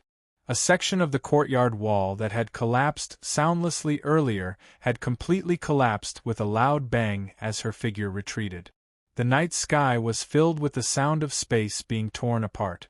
The massive blazing sword followed the old Taoist nun's figure as it madly chopped down. The countless strands of the horsetail whisk that had been severed drifted in the darkness. The restaurants and residences outside the walls of the Orthodox Academy loudly collapsed. The old Taoist nun's figure retreated several hundred zhang until she reached the banks of the Luo River. Only then did she manage to steady herself. The frenzied waves stirred up by her horsetail whisk were completely drenched. The calm Luo River began to surge with countless waves, the white waves incessantly rising and falling. The old Taoist nun gazed at the pursuing sword of fire, an expression of disbelief appearing on her face. She shrieked, 3 moves of the burning heaven. At this moment, she finally recognized the origins of this sword. The sparks from the embers in the furnace formed a tiny illusory sword. It exploded in the wind, exploding with an unimaginable might. Her horsetail whisk, her silent extinction, the boundless blue sea that filled the world, was no match for this sword. Why? Because a single spark could set a prairie ablaze, and it could also burn the heavens. This sword was naturally Su Li's 3 moves of the burning heaven. With a cry of alarm, the burning heaven sword had already reached the banks of the Luo River. The Luo River at night was no longer as tranquil as it was in the past. The snowflakes falling from the sky were instantly vaporized by this sword intent into countless clouds of smoke. From the thick layers of smoke came another heaven-shaking boom, as well as the old Taoist nun's mournful and shocked cry. The mist suddenly dispersed and the dust gradually settled. The embankment on the banks of the Luo River had already collapsed for 3 li. The old Taoist nun stood in the shallow waters below the embankment, her right sleeve completely shredded, revealing skin as white as jade. Her black hair was in disarray and her body was covered in rubble. The horsetail whisk in her hand was only left with the handle and a few strands of silk. She cut an abnormally sorry figure, just like her. According to the official news, the animated version of the Heaven Choosing story will appear on Tencent Video on July 15th. Friends who have not yet enjoyed the new trailer can reply to Cartoon Trailer on WeChat. In addition, the monthly book review area welfare event will be held as scheduled today. The event has a high chance of winning prizes, and the prizes include 10,000 book coins and a set of Heaven Choosing story merchandise. The new edition of the merchandise is in the pipeline. Will the old edition be out of print?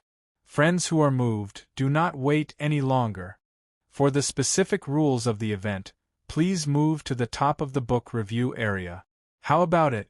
Isn't our advertising style getting more and more formal? In addition, the press conference for the Heaven Choosing cartoon should be on the 9th. Because I'm returning to my hometown to pay my respects to my ancestors, I really can't make it in time. I truly feel very regretful. Friends in Shanghai, if you have the time, please go and support us. In addition, it's almost the end of the month. This month, because of everyone's support, the monthly tickets have always been at the front, even though I've never tried to pull any vote. Thank you all. I very seriously request everyone to see if they have any monthly ticket. If they do, please vote for Heaven Choosing story. Thank you. Chapter 543. This is impossible, the old Taoist nun shrieked. When she sensed that her Tao heart seemed to have been cut open by the burning heaven sword, she was so shocked and furious that she was about to go mad. Why did the Orthodox Academy have a strand of Su Li's sword intent? Had Su Li guessed that she would come? After confirming that the powerful sword intent was the burning heaven sword, she had been uneasily pondering this question. But what made her even more shocked, angry, and even perplexed was, why was this sword intent so powerful? It was publicly acknowledged that Su Li was the strongest expert on the path of the sword, but how could she not even be able to receive a single sword? And this was only the sword intent Su Li had left in the Orthodox Academy, not his true sword.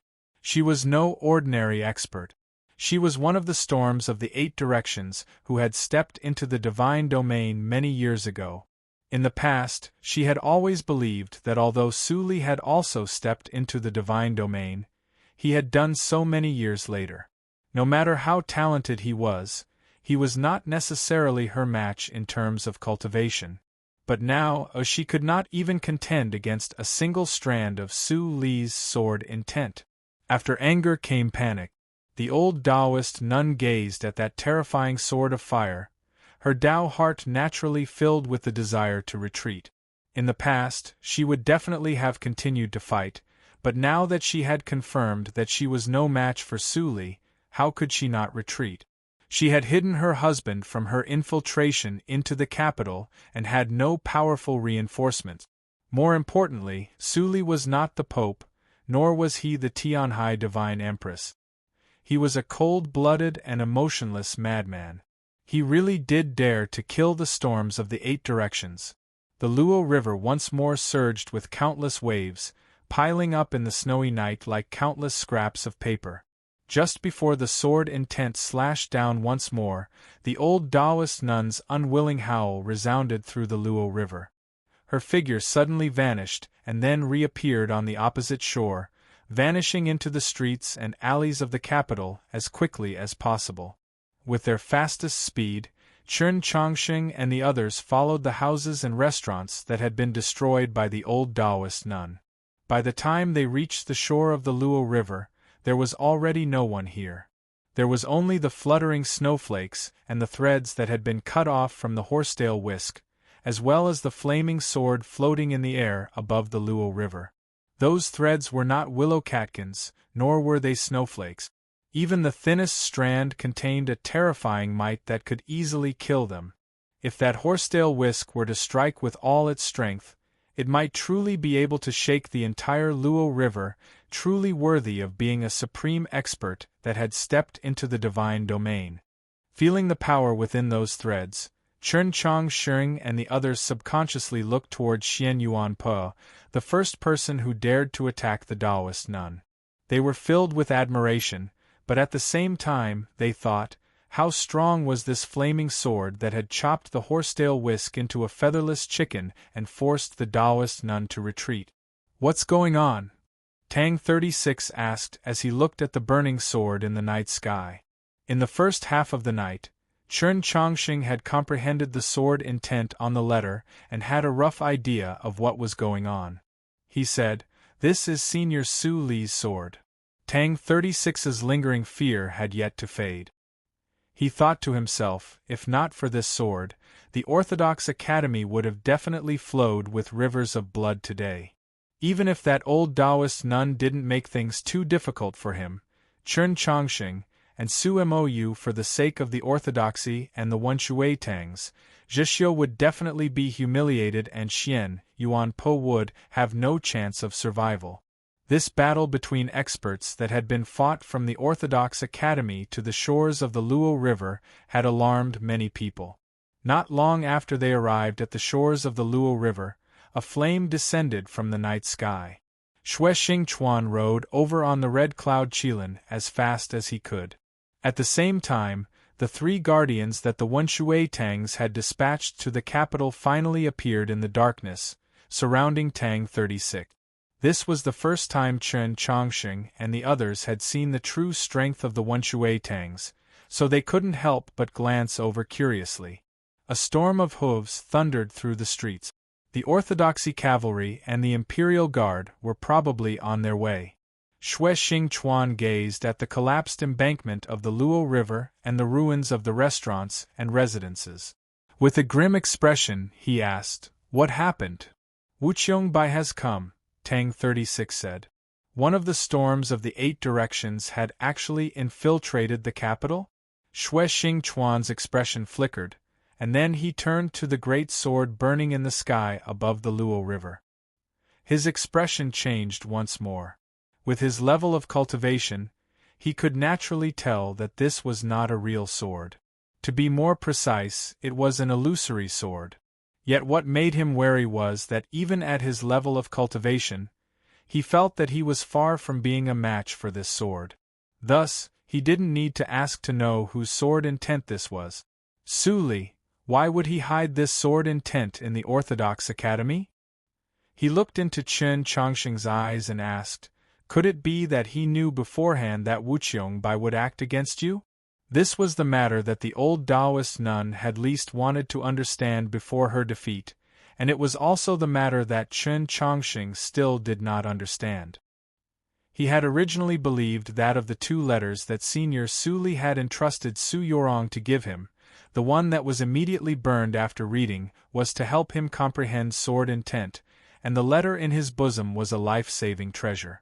It now seemed that Su Li clearly had some other deeper meaning in having him burn the first letter to ashes. Only by borrowing the fire of nature to ignite the sword's soul could the sword intent of the burning heaven's sword display its greatest might. But how had Su Li determined when to make this sword intent appear? Was it because of Xuanyuan's unreasonable bravery, or was it because he had truly calculated ahead of time that Wuqiongbai would come?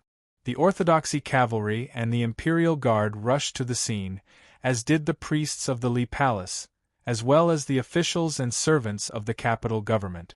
People began to clean up the scene, rescue the injured, and move sand and stones to stabilize the collapsed embankment of the Luo River. The scene became lively, and the burning heaven's sword in the night sky restrained its light, becoming difficult to see. Xue Xingchuan was still staring at that place in the night sky. Chen Chongsheng and the others were also staring at that place. This matter seemed to be coming to an end, everything returning to normal, but was it really going to be like this? For some reason, none of them believed so. They all felt that something else was about to happen. Just as expected, in the next moment, in the most unreasonable of moments, the night sky over the Luo River began to burn. It was as if countless golden crows had flown out of the sun and descended into the mortal world. Everywhere was incomparably bright, and the capital seemed to have transformed from night to day. The officials and soldiers laboriously working on the ruins and embankment raised their heads in shock, thinking, what happened? The burning heaven's sword burned and grew larger. In the space of a few breaths, it had traversed the night sky. From the ground, it was at least half the length of a street. The officials and soldiers on the banks of the Luo River, as well as the awakened populace, stared at the massive sword burning in the night sky and let out countless cries of alarm. The burning heaven's sword fiercely burned. No more snowflakes fell from the clouds, no more rain, not even mist. The clouds in the night sky had been cleanly burned away by the fire, gradually revealing the vast sky of stars behind them. Xue Xingchuan's face instantly paled beyond compare. He gave a shrill howl in the direction of the imperial palace as a warning. At the same time, he leapt onto the back of the red cloud Qilin and flew into the night sky. Chen Chongxing had also guessed at this, and his eyes brimmed with shock. He thought, it can't be, Senior, you're about to leave, so why are you still going crazy? The old Taoist nun could not understand why Su Li had left a strand of sword intent in the Orthodox Academy. Xue Xingchuan could not understand, and neither could Chen Chongsheng. This was because no matter how high Su Li's cultivation in the path of the sword was, even if he could use his sword to calculate the heart of the heavens, it was still impossible for him to predict the movements of an expert of the divine domain and thus lay in ambush ahead of time. The strand of sword intent that Su Li had left in the Orthodox Academy had never been prepared for the old Taoist nun. He had left 7 letters for the world, and the one that Chen Chongxing had immediately burned after reading had the strongest sword intent. The old Taoist nun had come to the Orthodox Academy, and Xianyuan Po's metal sword had awakened the sword intent in that ball of ash. As a result, that sword intent had conveniently pushed back the old Taoist nun. Yes, conveniently. It was only conveniently done. Even if the old Taoist nun was one of the storms of the 8 directions, she still did not have the qualifications to make Su Li specifically use this sword intent. He did not care about her in the slightest.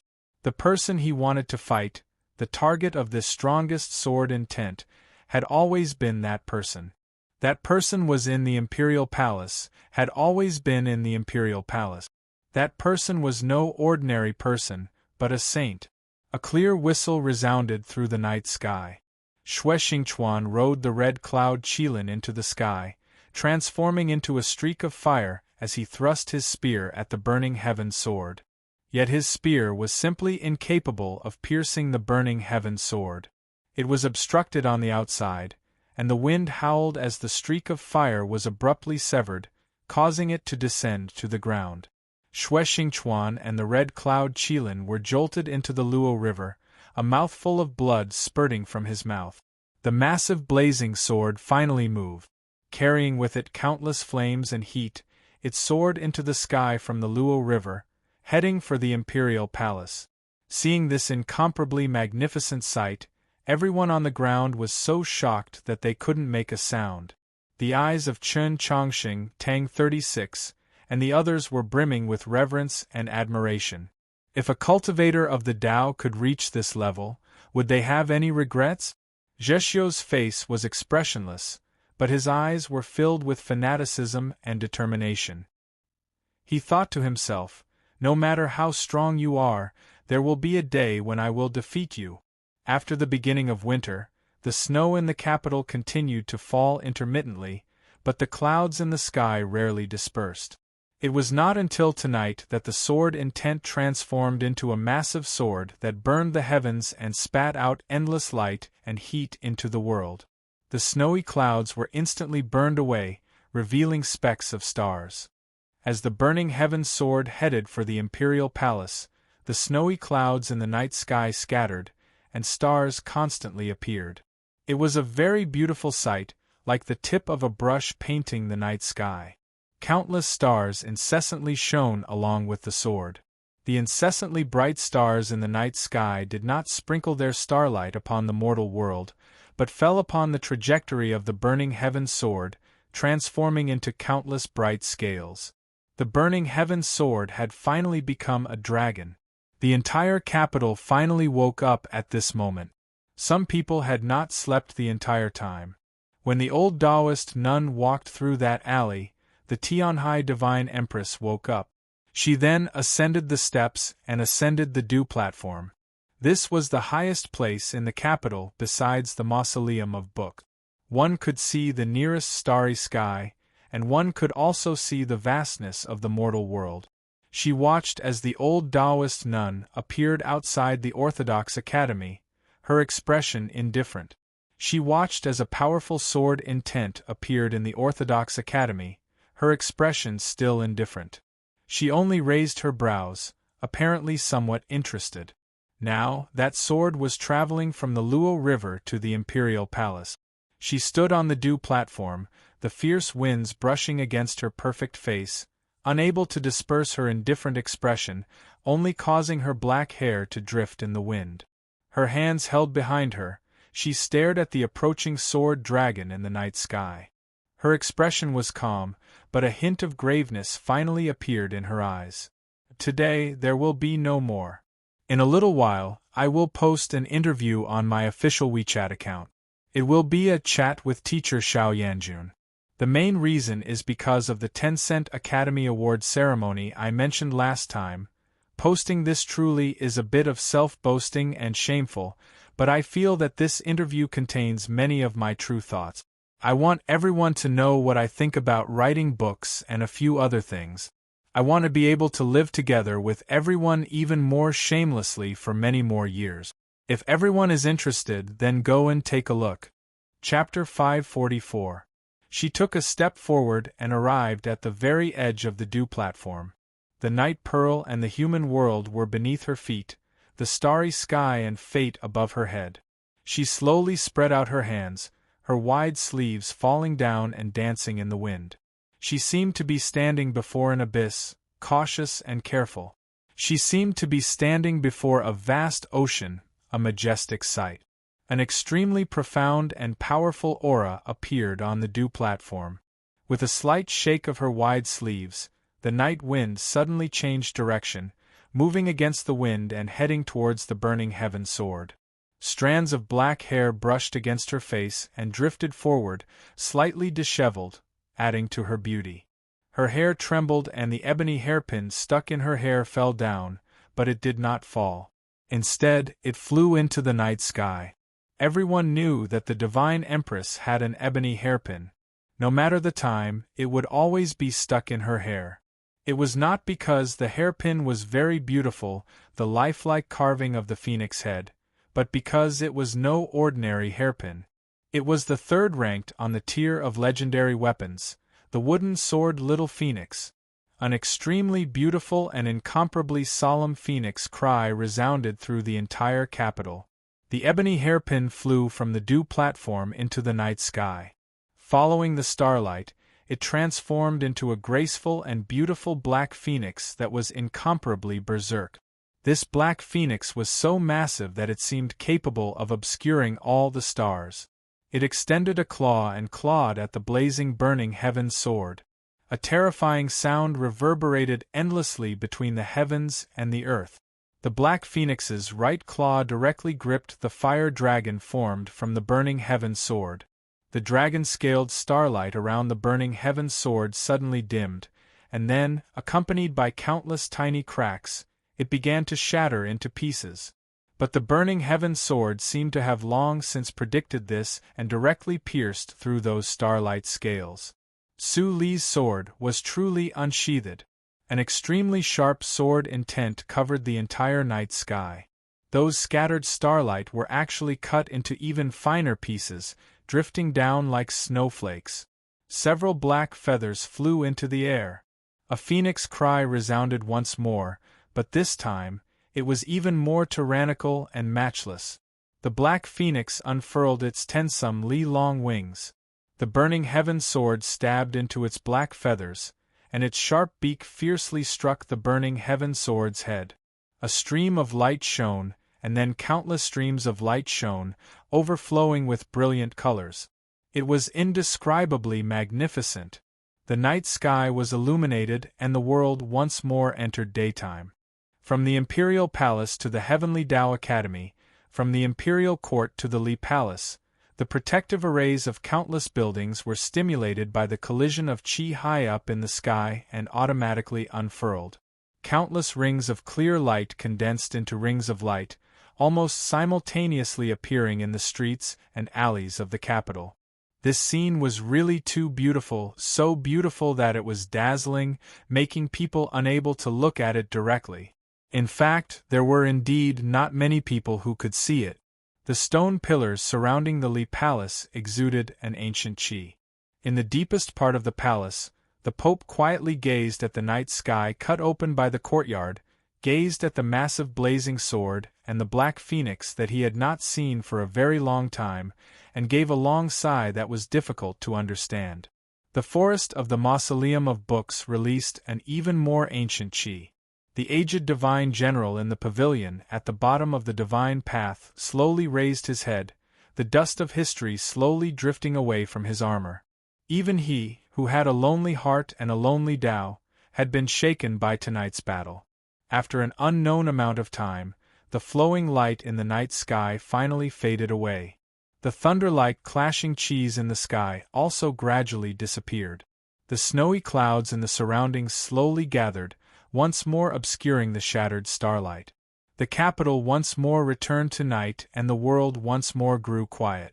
People stood by the windows of their homes, stood in the ruins, stood by the banks of the Luo River, rubbed their stinging eyes, and once more gazed at the night sky. There was nothing in the night sky. There was no massive blazing sword, no black phoenix. All the strange phenomena had already vanished, as if nothing had ever happened. Those magnificent scenes seemed to have been imagined. Snow began to fall once more, slowly dancing in the cold wind. Chen Chongqing extended a palm and took a piece of snow. He realized that the color of the snow was not white, but gray. The people of the capital all realized that the snow falling from the night sky was actually gray. Because the sword that had descended upon the capital through the night sky had originally been a piece of paper that had been burned to ash. The divine empress gazed at the ebony phoenix hairpin in her right hand and said nothing, her thoughts inscrutable.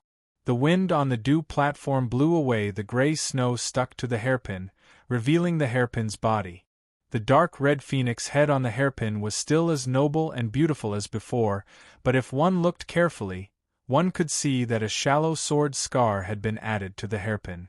The hairpin had originally had a shallow blade scar, and now that a sword scar had been added to it, it was not very obvious. Only she knew that this meant that Su Li was already infinitely close to the person who had left that blade scar on her hairpin. Tonight's battle was a draw. The sword intent left behind by Su Li was actually able to resist her hairpin. This was rather surprising to her. After a moment, the corners of her lips perked up, revealing a mocking smile. Don't want to leave, but have no choice but to leave. Those who are trapped by love are all mediocre. Even if the path of the sword is stronger, what can it do? She suddenly sensed something and turned to a certain place in the south of the city. Her brows perked up as she coldly said, "He actually still dares to stay. Truly a thing that doesn't know life from death." There were many people who did not want to leave, such as that old Taoist nun. She had gone to the Orthodox Academy to establish her might and kill people, but in the end she had been forced back by Su Li's sword intent. Battered and exhausted, she had borrowed the darkness to flee. As one of the storms of the 8 directions, how could she be willing? So she had not truly left. She had borrowed the array of some noble residence in the south of the city to conceal her chi. Then she saw that battle in the night sky, standing in the quiet garden, watching the gradually fading streams of light, thinking of that massive blazing sword and that black phoenix. The old Taoist nun's complexion became abnormally unsightly. Tianhai's strength had actually reached such a high level. Could it be that the saints were all concealing their true level and were a level higher than people like her? But when had Su Li raised his cultivation to this level? After watching this battle, she was forced to admit that she was still very far from Tianhai and Su Li, and it was even highly likely that she would never be able to catch up to them in this lifetime. This fact made her feel a great sense of defeat, and then she became more and more angry, so angry that she wanted to kill people. She had not left the capital just now precisely because she wanted to kill people. Su Li's sword intent had already been shattered by the hairpin. Presumably, no one could have imagined that someone of her status and cultivation would so treacherously go to the Orthodox Academy to kill people again. Who could stop her? A venomous killing intent appeared in her eyes, and a boundless sea of ice roiled like ink. She took her almost completely bald horsetail whisk and walked towards the Orthodox Academy, her face brimming with killing intent. But just as she began to walk, a voice resounded in her ear. "I've always believed that fate is a very unreasonable thing, and I've obtained the best proof of this on your body. How could a wretched and despicable old woman like you obtain the favor of the starry sky and enter the divine domain?" This voice was very cold, very dignified. At the same time, a cold and dignified gaze descended from a very high place and fell upon the old Taoist nun. The next chapter was to be issued at 9 in the evening. Chapter 545. Upon hearing this, the old Taoist nun's expression suddenly changed. She raised her head in the direction of the dew platform and opened her mouth, wanting to say something. The Tianhai Divine Empress stood at the edge of the dew platform, her expression gazing at the southern estate. Her gaze was extremely dignified, like a real ray of light. From the moment the old Taoist nun entered the capital, she had sensed it. In the alley, the old Taoist nun had tortured a dog to death and severed Guan Bai's sword-wielding hand, which had already offended her. Perhaps in the view of many people, both that wild dog and Guan Bai were not worth mentioning when compared to the old Taoist nun. But the Divine Empress did not think this way, because this was her world. Under the blue sky, even the most festering wild dog was still her dog. Even the most unimportant person was still her people. Of course, if the old Taoist nun had obediently retreated after being forced back by Su Li's sword intent, she would have given face to the old Taoist nun's husband and not appeared. But the old Taoist nun should not have remained in the capital. This was disrespect to her. The old Taoist nun especially should not have remained in that estate. This was an exploitation of her prestige. The Divine Empress did not like it, so she did not want to hear the old Taoist nun's explanation. "Scram," she impassively said. With this word, the jade rui at her waist suddenly transformed into a stream of light, flying towards the distant southern part of the city. The jade rui transformed into a black dragon, carrying with it the power of wind and lightning, yet it was noiseless, seeming to fuse with the darkness. In the entire capital, only 2 or 3 people could sense the appearance of this black dragon. Deep beneath New North Bridge, that little girl, her face brimming with fiendish intent, was currently eating the roast chicken that Chen Chongqing had sent over a few days ago. At the same time, she was softly complaining that it had been many days since he had come to see her. At the same time, she was filled with the hope that she could learn the Mountly sword style from him. In the future, if she could cultivate to Su Li's level, How could the chains on her back still hold her? Suddenly, she raised her head and frowned, a hint of fear appearing on her small face.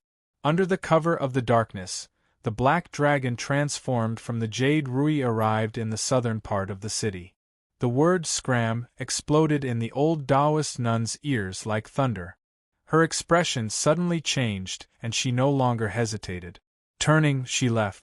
At the same time, her horsetail whisk descended, forming layers of jade sea behind her. With a whoosh, the jade Rui arrived in the secluded garden, breaking through the horsetail whisk and entering. The black dragon entered the sea and set off countless storms. With a bang, the old Taoist nun's back was struck. Her clothes were torn to shreds, and she spat out a mouthful of true blood. How could she dare to stay any longer? Forcefully supporting her heavily injured body, she used a secret technique and leaped into the night, disappearing from sight. After a while, a torch was lit in the quiet garden. Tian Haichenwu and several of his most important nephews and nephews stood under the garden wall, their complexions extremely ugly. The old Taoist nun's true blood remained on the walls and bamboos, mottled and suffused with golden light. Aunt is angry. It's not like we're thinking of killing Qin Chang Xing, we're just thinking of dampening the orthodoxy's arrogance. Her ladyship doesn't even allow this. What does she want us to do?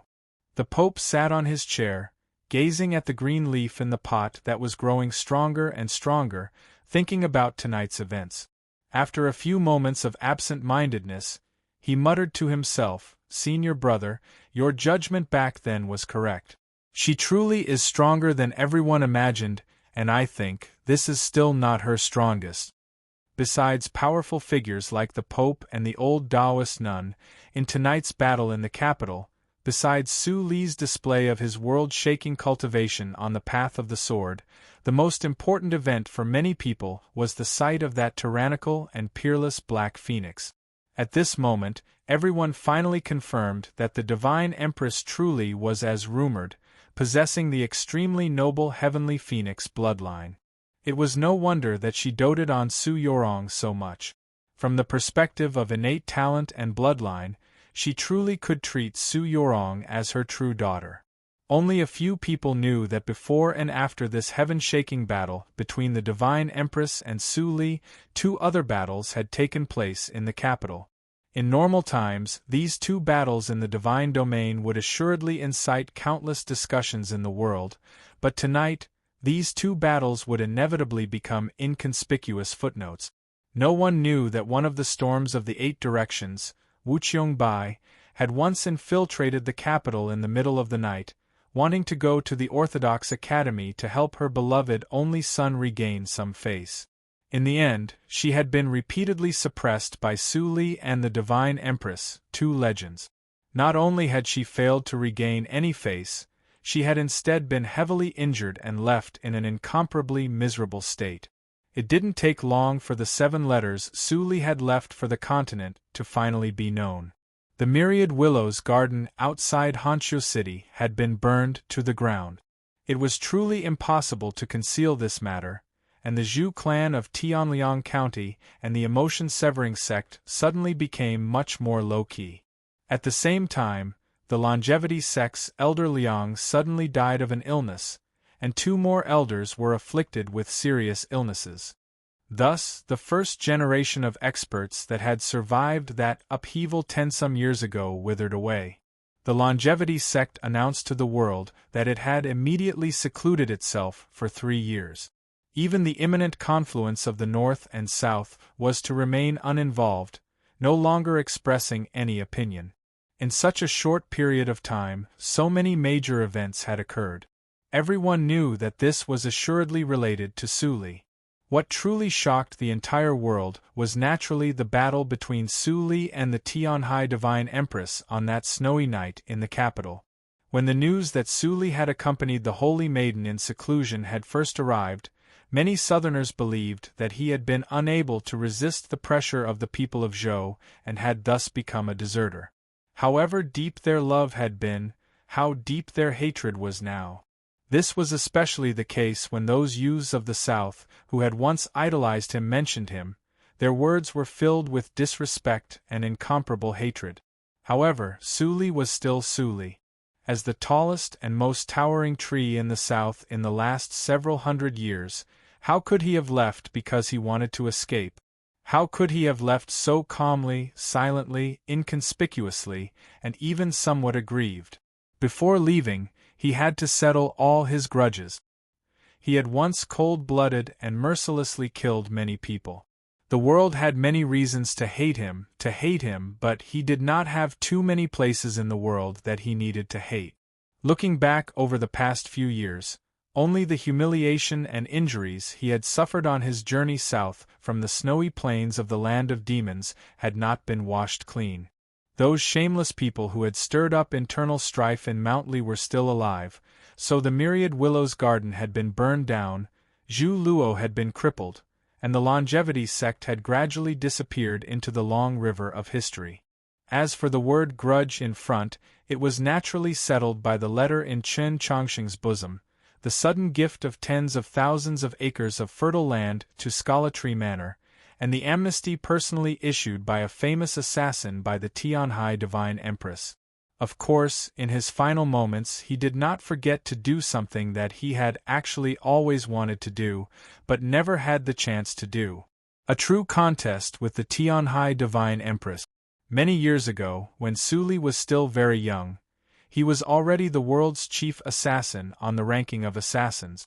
Countless people had been willing to spend countless sums of money, even a province or a county, to hire him to assassinate the Tianhai Divine Empress, but he had never accepted, not even hesitating to part ways with his subordinates. After a few years, he had already become the most senior martial granduncle in the Mountly Sword sect. The Chern imperial clan, many important figures of the south, and even the elders of his hometown, had put on countless pretexts of righteousness, words of sincerity, and even tears streaming down his face, requesting him to take his sword and enter the capital to eliminate the scourge that was the demon empress for the people of the world, but he had still not agreed. 10 some years ago, the longevity sect and the Liang household had worked together to capture his pregnant wife and force him to kill Tianhai, but he had still not done so.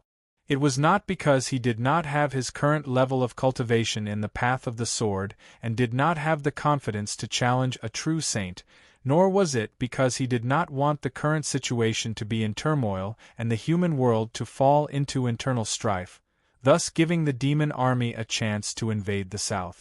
It was because at that time it was others who wanted him to challenge Tianhai. Suli had this sort of personality. If someone wanted him to do something, the more he would not do it. Now that he was about to leave this world, no one would dare to order him to do anything, nor would anyone dare to bother him. On the contrary, he dearly wanted to test just who was stronger between him and Tianhai. The final result was no result, but he was confident that he would be very satisfied. When he left this world, Suli made it very lively for a period of time. At his core, he was a very lively person. He was very worried that a world without him would be too boring. Perhaps he was also very worried that after he left this world, it would be a very long time before he could see so much liveliness. When he ascended the stage of this world, he was incomparably glorious, shockingly talented, dazzling to the extreme.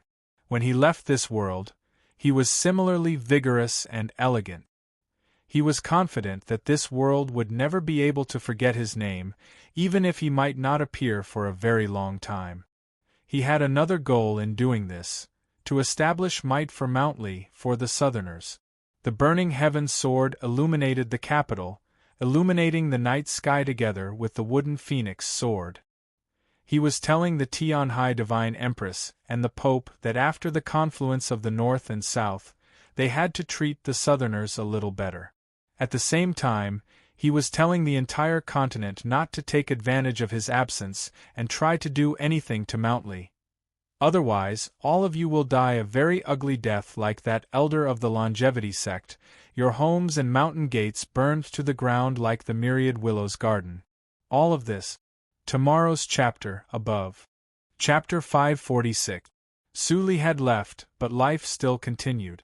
That grand undertaking of the human world was still methodically advancing. In truth, it was precisely because Su Li had left that there was a chance of success for that grand undertaking, that it could continue. On the 17th day after Su Yorong brought the Holy Maiden Peak faction to the capital, the Qiushan clan head and the representatives of the noble clans of the south also entered the great Zhou dynasty. The longevity sect had been closed for 3 years, and the many sects and sects nominally subordinate to the sect had sent out capable representatives. In the following period of time, more and more representatives of the southern powers sat at the negotiating table. The confluence of North and South was no longer a term that existed only in ancient records and imagination. It was getting closer and closer to reality. To the Southerners, the greatest problem they faced was that with the departure of Su Li and the Holy Maiden, they no longer had an expert of the divine domain. Whether it was at the negotiating table or elsewhere, like the table of wine, they would always seem somewhat lacking in confidence. Unexpectedly, whether it was the great Zhou imperial court or the orthodoxy, they did not use this change in strength to make any unreasonable demands. On the contrary, they displayed an extremely rare magnanimity and openness, making a series of guarantees and promises for the future benefits of the Southerners. Only those truly intelligent people could see the confrontation hidden behind the negotiations, or perhaps before them. It was a confrontation between Su Li and the Tianhai Divine Empress and the Pope. With unimaginable wisdom and courage, he had renounced his right to retaliate against those who had tried to kill him on the journey south and left with the Holy Maiden, causing the South to lose all confidence. Thus, this negotiation would never again have the chance to sink into the quagmire that had repeated itself countless times before. Thus, the Divine Empress and the Pope had to give him a corresponding reward, to give the South abnormally generous conditions. This reward, or generous treatment, was reflected in the details of the negotiations. After the confluence of North and South, the South would do its utmost to preserve its independence. This sort of independence had already surpassed the best imaginations of the Southern powers. There was no need to change counties, no need to merge provinces and counties. The local officials could be chosen on their own, and there was no need for the capital's Ministry of Appointments to approve them. They only needed to enter the capital every 3 years to be examined.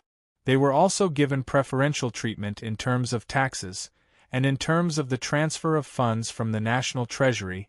They were greatly biased towards the poorer and weaker counties in the South. Apart from this, the South had also gained many benefits, especially the Grand Examination and the Imperial Examination. From now on, the South no longer had to rely on the capital to allocate a portion of the Grand Examination. Instead, like the other provinces and counties, the quota was determined based on the number of registered residents. With the South's recent performance, this would give them a huge advantage in the Grand Examination. Of course, it was impossible for the Southerners to only benefit and not give anything in return. The negotiations were still far from over, and a few matters had already been confirmed. In the future, the army and external affairs would be under the unified management of the capital. The greatest change took place in the northern frontier of the snowy plains that stretched for tens of thousands of li. In the past, the sects and noble clans of the south would also send experts to join the northern fortresses to resist the demon army, but they were all guest officials who listened to orders but did not obey orders. Now, however, these experts would directly join the army, and with the addition of logistical support and other changes, it was likely that the strength of the human army would greatly increase in a very short period of time. And this had always been the most important, perhaps even the only, goal of the confluence of North and South. As the negotiations for the unification of the North and South gradually progressed toward success, the experts and armies of the human world also increased their vigilance towards the North.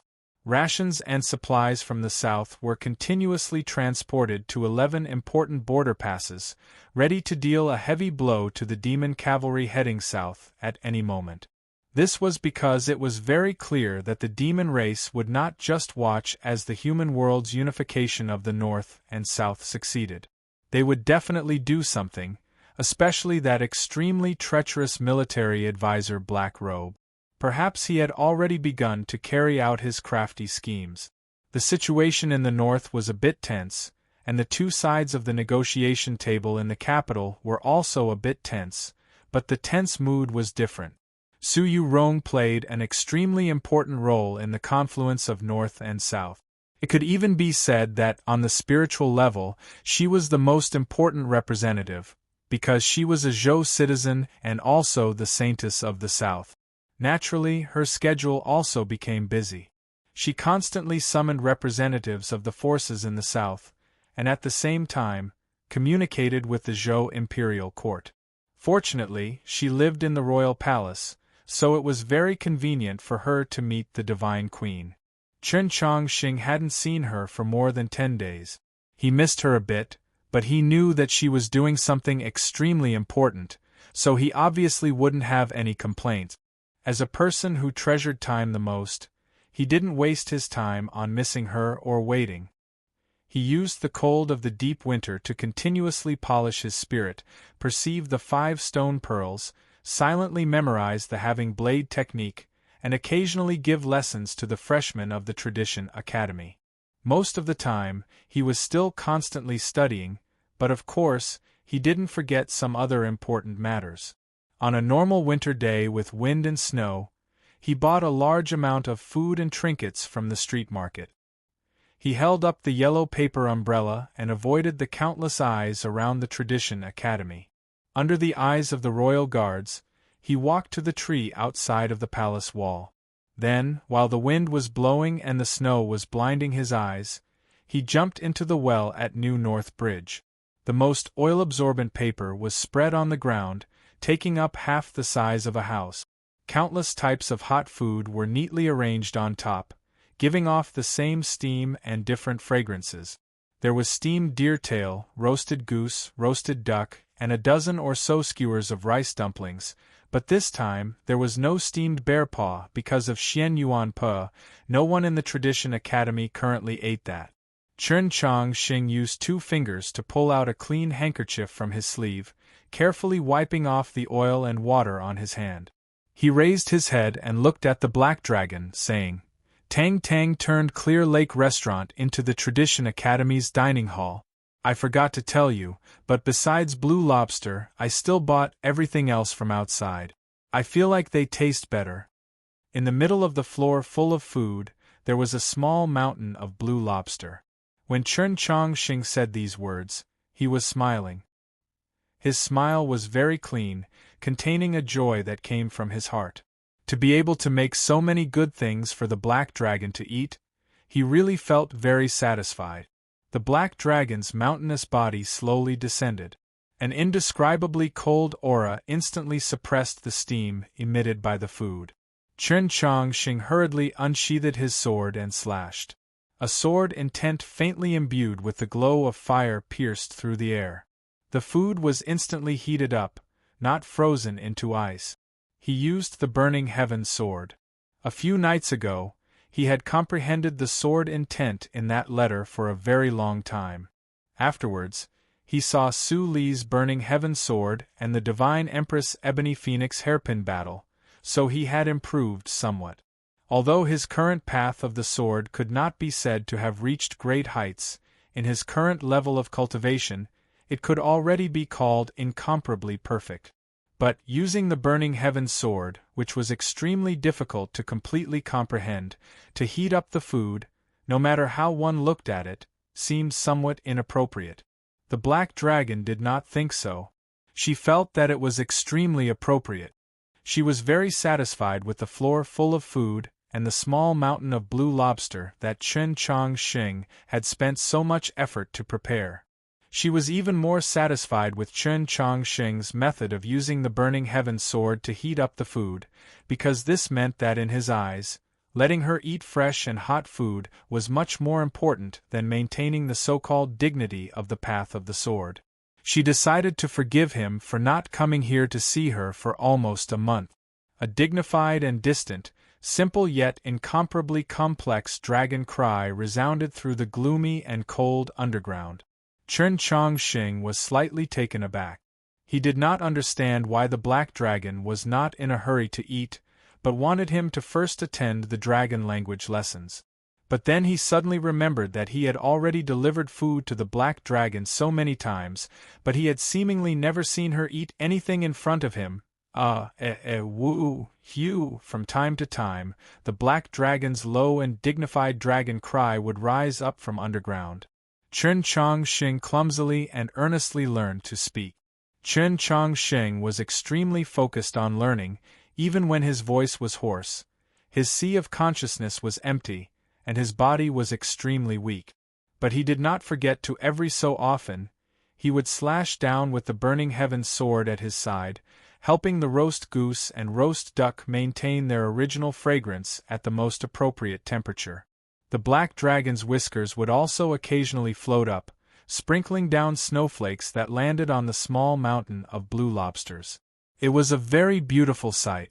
After some time, today's dragon language lessons finally came to an end. The black dragon lightly exhaled at his face, and a layer of frost instantly appeared on his face. He stretched out his hand and rubbed away the frost. He only felt a wave of coldness, and his mind was refreshed. All his exhaustion instantly vanished without a trace. "I'll go over there and take a look." Chen Chongqing didn't forget the most important thing. He flew backwards and saw the 2 iron chains. The other end of the chains was on the stone wall, held in the hands of those 2 legendary divine generals. Compared to the black dragon's mountainous body, these 2 chains were like 2 strands of hair, yet they were able to firmly lock the black dragon in place. Presumably, in the past several hundred years, the black dragon had tried countless methods to break these 2 chains, but to no avail. In the half a year since returning to the capital from the Garden of Zhou, Chen Chongqing had thought of many methods, but they had all failed. The array that Wang Jitze had laid down on the stone wall was far too complex and wondrous, like a sea of stars. The 2 divine generals, Yu Gong and Qin Zhong, had attached strands of spiritual sense to the stone wall. They were far too powerful and violent, like lightning. It had been almost 1,000 years since the last time the wildflowers had bloomed, but those legends were still legends. Even if they had already transformed into strands of heroic souls, they were still not existences that the current hymn could contend against. It was not even a domain that the current hymn could touch. That domain was called the divine. Chen Chongqing sat at the bottom of the stone wall, quietly reading the book in his hands under the gazes of these legends. The book he was reading was rather old. Its name was Illustrated Notes on the Array of the Reverend Shiyang. No one knew the exact lineage of Wang Jitze's teacher. Back then, that ordinary teacher of the Heavenly Tao Academy had suddenly become a star that illuminated the capital in his middle age, his name shaking the continent. No one knew who his teacher was. He had flipped through several hundred books in the library of the Orthodox Academy, and in Wang Jitze's hometown, he had found an ordinary Taoist priest surnamed Wu. Wang Jitze's hometown was Shiyang. That Taoist priest surnamed Wu was the Reverend Shiyang. The next chapter, 8 p.m. Chapter 547. The ordinary Taoist priest with the surname Wu was not famous at all. He had only written 3 books in his life, and one of them was the book on array diagrams. In the beginning, Chen Chongqing only glanced at it casually and didn't have much hope, but the more he looked, the more he felt something was off. The arrays that Taoist Wu had recorded in the array atlas were all very simple, even a little clumsy. For those who had cultivated the way, they were completely worthless, but on a few of the pages, Chen Chongqing could faintly see traces of the boiling stone forest's array. Time passed by slowly. Chen Chongqing continued to read. He didn't have a trace of anxiety or irritation. His eyes were calm and determined. He had promised the black dragon that he would save her, so he would definitely do it. Not this year, not next year, but 1 year, he would be able to do it. He firmly believed that the Black Dragon would not be imprisoned underground for another few centuries. Of course, all of this was based on the premise that he could live past the age of 20. A few nights ago I saw a burning sword. It was very powerful. A cold and crisp voice rang out behind him. At some point, the Black Dragon had noiselessly floated behind him.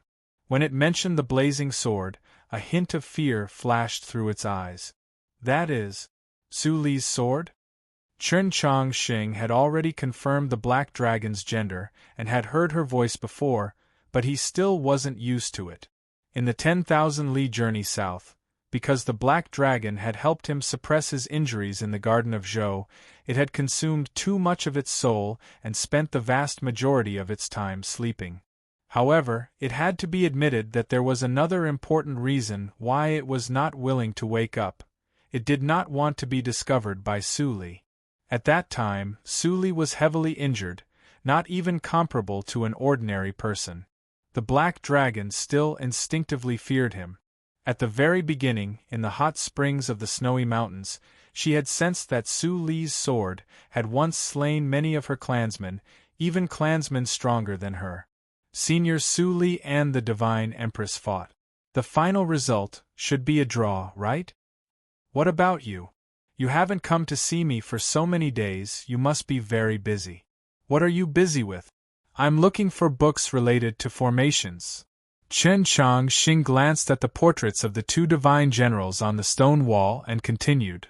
Other times, I'm preparing for a battle. You are the next pope. Who dares to challenge you? So many people. You don't have to fight them. That person won't do. Who? Su Yorong. Your fiancé? For some reason, the Black Dragon's voice had become indifferent, its tone much less fluctuating. Chen Chongqing didn't notice this and said, I don't know if she's still my fiancé. A complicated look flashed through the Black Dragon's eyes. Tell me about it. After hesitating for a moment, Chen Chongqing told the Black Dragon everything that had happened in the past few days. No matter if it was before or after the Bridge of Helplessness, or after that snowy night when he entered the palace, he didn't even hide the tiniest of emotions in his heart. This was the first time he told Tang 36 about what happened between him and Su Yurong. Even though he told Tang 36 about it, he never told him the details. The reason why he didn't hide anything from the Black Dragon was because the Black Dragon had saved his life many times. He trusted the Black Dragon very much. Even though he knew that the Black Dragon had a long lifespan and this Black Dragon had just entered puberty, it had lived for hundreds of years. He would subconsciously treat the Black Dragon as a respected elder. In short, he trusted the Black Dragon very much and felt it was very convenient, so he told the Black Dragon everything without leaving out any details. The underground space was quiet. A layer of frost suddenly appeared on the stone wall, covering the faces of the two legendary divine generals. The Black Dragon floated down. Its jet-black eyes reflected Chen Chongqing's figure. It then slowly opened its mouth. In the recent few visits to New North Bridge, whenever Chen Chongqing was studying the formation and thinking of a method to help the Black Dragon escape, to the point of being both mentally and physically exhausted, the Black Dragon would lower its noble head and spit out a light and refreshing dragon breath, helping Chen Chongqing dispel his fatigue and recover his spirit, just like before. Chen Chongqing was already used to this. Seeing the Black Dragon's actions, he naturally closed his eyes and prepared to welcome the coldness of the Black Dragon. A low and stern dragon's roar resounded. A dragon breath fell upon Chen Chongqing's face and body. It wasn't the coldness of the Black Frost Dragon, but the true dragon breath of the Black Frost Dragon. In an instant, Chen Chongqing's body was frozen, becoming a transparent block of ice. The water lightly lapped against the block of ice, creating a splashing sound. This wasn't the Luo River, but rather the small pond within the Imperial Palace. Because of the formation, the Imperial Palace was like spring all year round. Although the pond was small, it wasn't frozen. To Chen Chongqing, this was both a good and bad thing. A massive transparent block of ice was constantly bobbing up and down in the pond. He was frozen within the block of ice. The reason why the pond wasn't frozen was a good thing, was because, under the washing of the water, the block of ice would quickly melt. The reason why it wasn't a good thing was because the pond was constantly swaying and the block of ice was sinking uneasily, occasionally rolling about. He was very uncomfortable and very embarrassed inside. The feeling of embarrassment would usually only occur when one was in an embarrassing situation and was seen by others. If no one was watching, it didn't matter if you were like Tang 36, hugging a tree in the snowy forest and burping, or if you were like him right now, being frozen in the block of ice and floating up and down with the waves, it didn't matter. Chen Chongqing felt very embarrassed right now because someone was constantly watching him. Accurately speaking, it wasn't a person. The black goat stood beside the pond, slightly tilting its head, watching him in the block of ice in the pond. It had already watched for a very long time and seemed to find this very interesting. It actually didn't leave. As a result, Chen Chongqing felt more and more embarrassed. If he could break the block of ice right now, he obviously would have done it long ago, but the black frost dragon's breath was indeed extraordinary. It directly froze his sea of consciousness and body. Even though he had completely mastered the burning heaven sword and could condense sword essence into flames, he still couldn't break the block of ice around him. He used a very long time and could only barely melt the thin layer of ice on his face. He could barely open his eyes. Time passed slowly, the block of ice continued to float up and down. The black goat continued to watch with interest, as if it didn't understand what he was doing. Or was he practicing some sort of Dao technique? The ice in front of Chen Chongqing's face melted more and more. After opening his eyes, he could finally open his mouth. He hurriedly shouted to the black goat, "Please help me." Because of this shout, the ice water flowed into his mouth and nose, choking him uncomfortably. Although the voice was very weak, the black goat understood the shape of his mouth. Just like every time in the past 2 years, whenever Chen Chongqing needed help, the black goat would always respond to his request. The black goat slowly walked into the pond and used its horn to push the large block of ice back onto the stone step. It then lowered its head and exerted a little force. A crisp crack could be heard. The block of ice split open and Chen Chongqing fell down. His entire body was drenched by the ice water. He was frozen to an extremely miserable state. His face was pale. His ethereal palace and sea of consciousness were both invaded by the cold. He had actually suffered significant internal injuries. A trace of fear and confusion flashed through his eyes. Why did the black dragon suddenly become so cruel and ruthless? How did he offend it? The snowy clouds above the imperial palace gradually dispersed, revealing a faint sun that seemed like a fake. No matter how faint it was still a real sun. Sunlight was warm. Chen Chongqing took out a spare set of clothes from his scabbard. Because his hands and feet were frozen stiff, it took him a long time to change. He leaned against the pillar of the cold and cheerless palace. He closed his eyes and began to use the sunlight to recover his body temperature. The black goat slowly bent its front limbs and quietly crouched beside him. It then slowly closed its eyes. After a long time, when Chen Chongqing thought back to this day in the winter of that year, he would always feel a lot of sorrow and a faint sense of loss. At that time, he was still very young. He didn't understand many things and didn't notice many details. Those details were in the underground illuminated by the luminous pearls and by the pond illuminated by the sunlight. He thought that the black dragon was his senior. She was someone he could trust. She was someone he could easily talk to. In this statement there were 2 absolute mistakes. The black dragon was obviously worthy of his trust. But she wasn't his senior. She felt it was very inconvenient for her to listen to the story between Chen Chongqing and Su Yurong. Because she was a little girl, she had enough reason to be angry. In the dark and cold underground cavern, the little girl was eating. She didn't want to eat in the form of the black dragon in front of Chen Chongqing. That would be too clean. It wouldn't be beautiful. She was afraid of scaring him. But Chen Chongqing didn't understand. So she was angry. She heard that Chen Chongqing and Su Yurong met on the Bridge of Helplessness. She was also angry.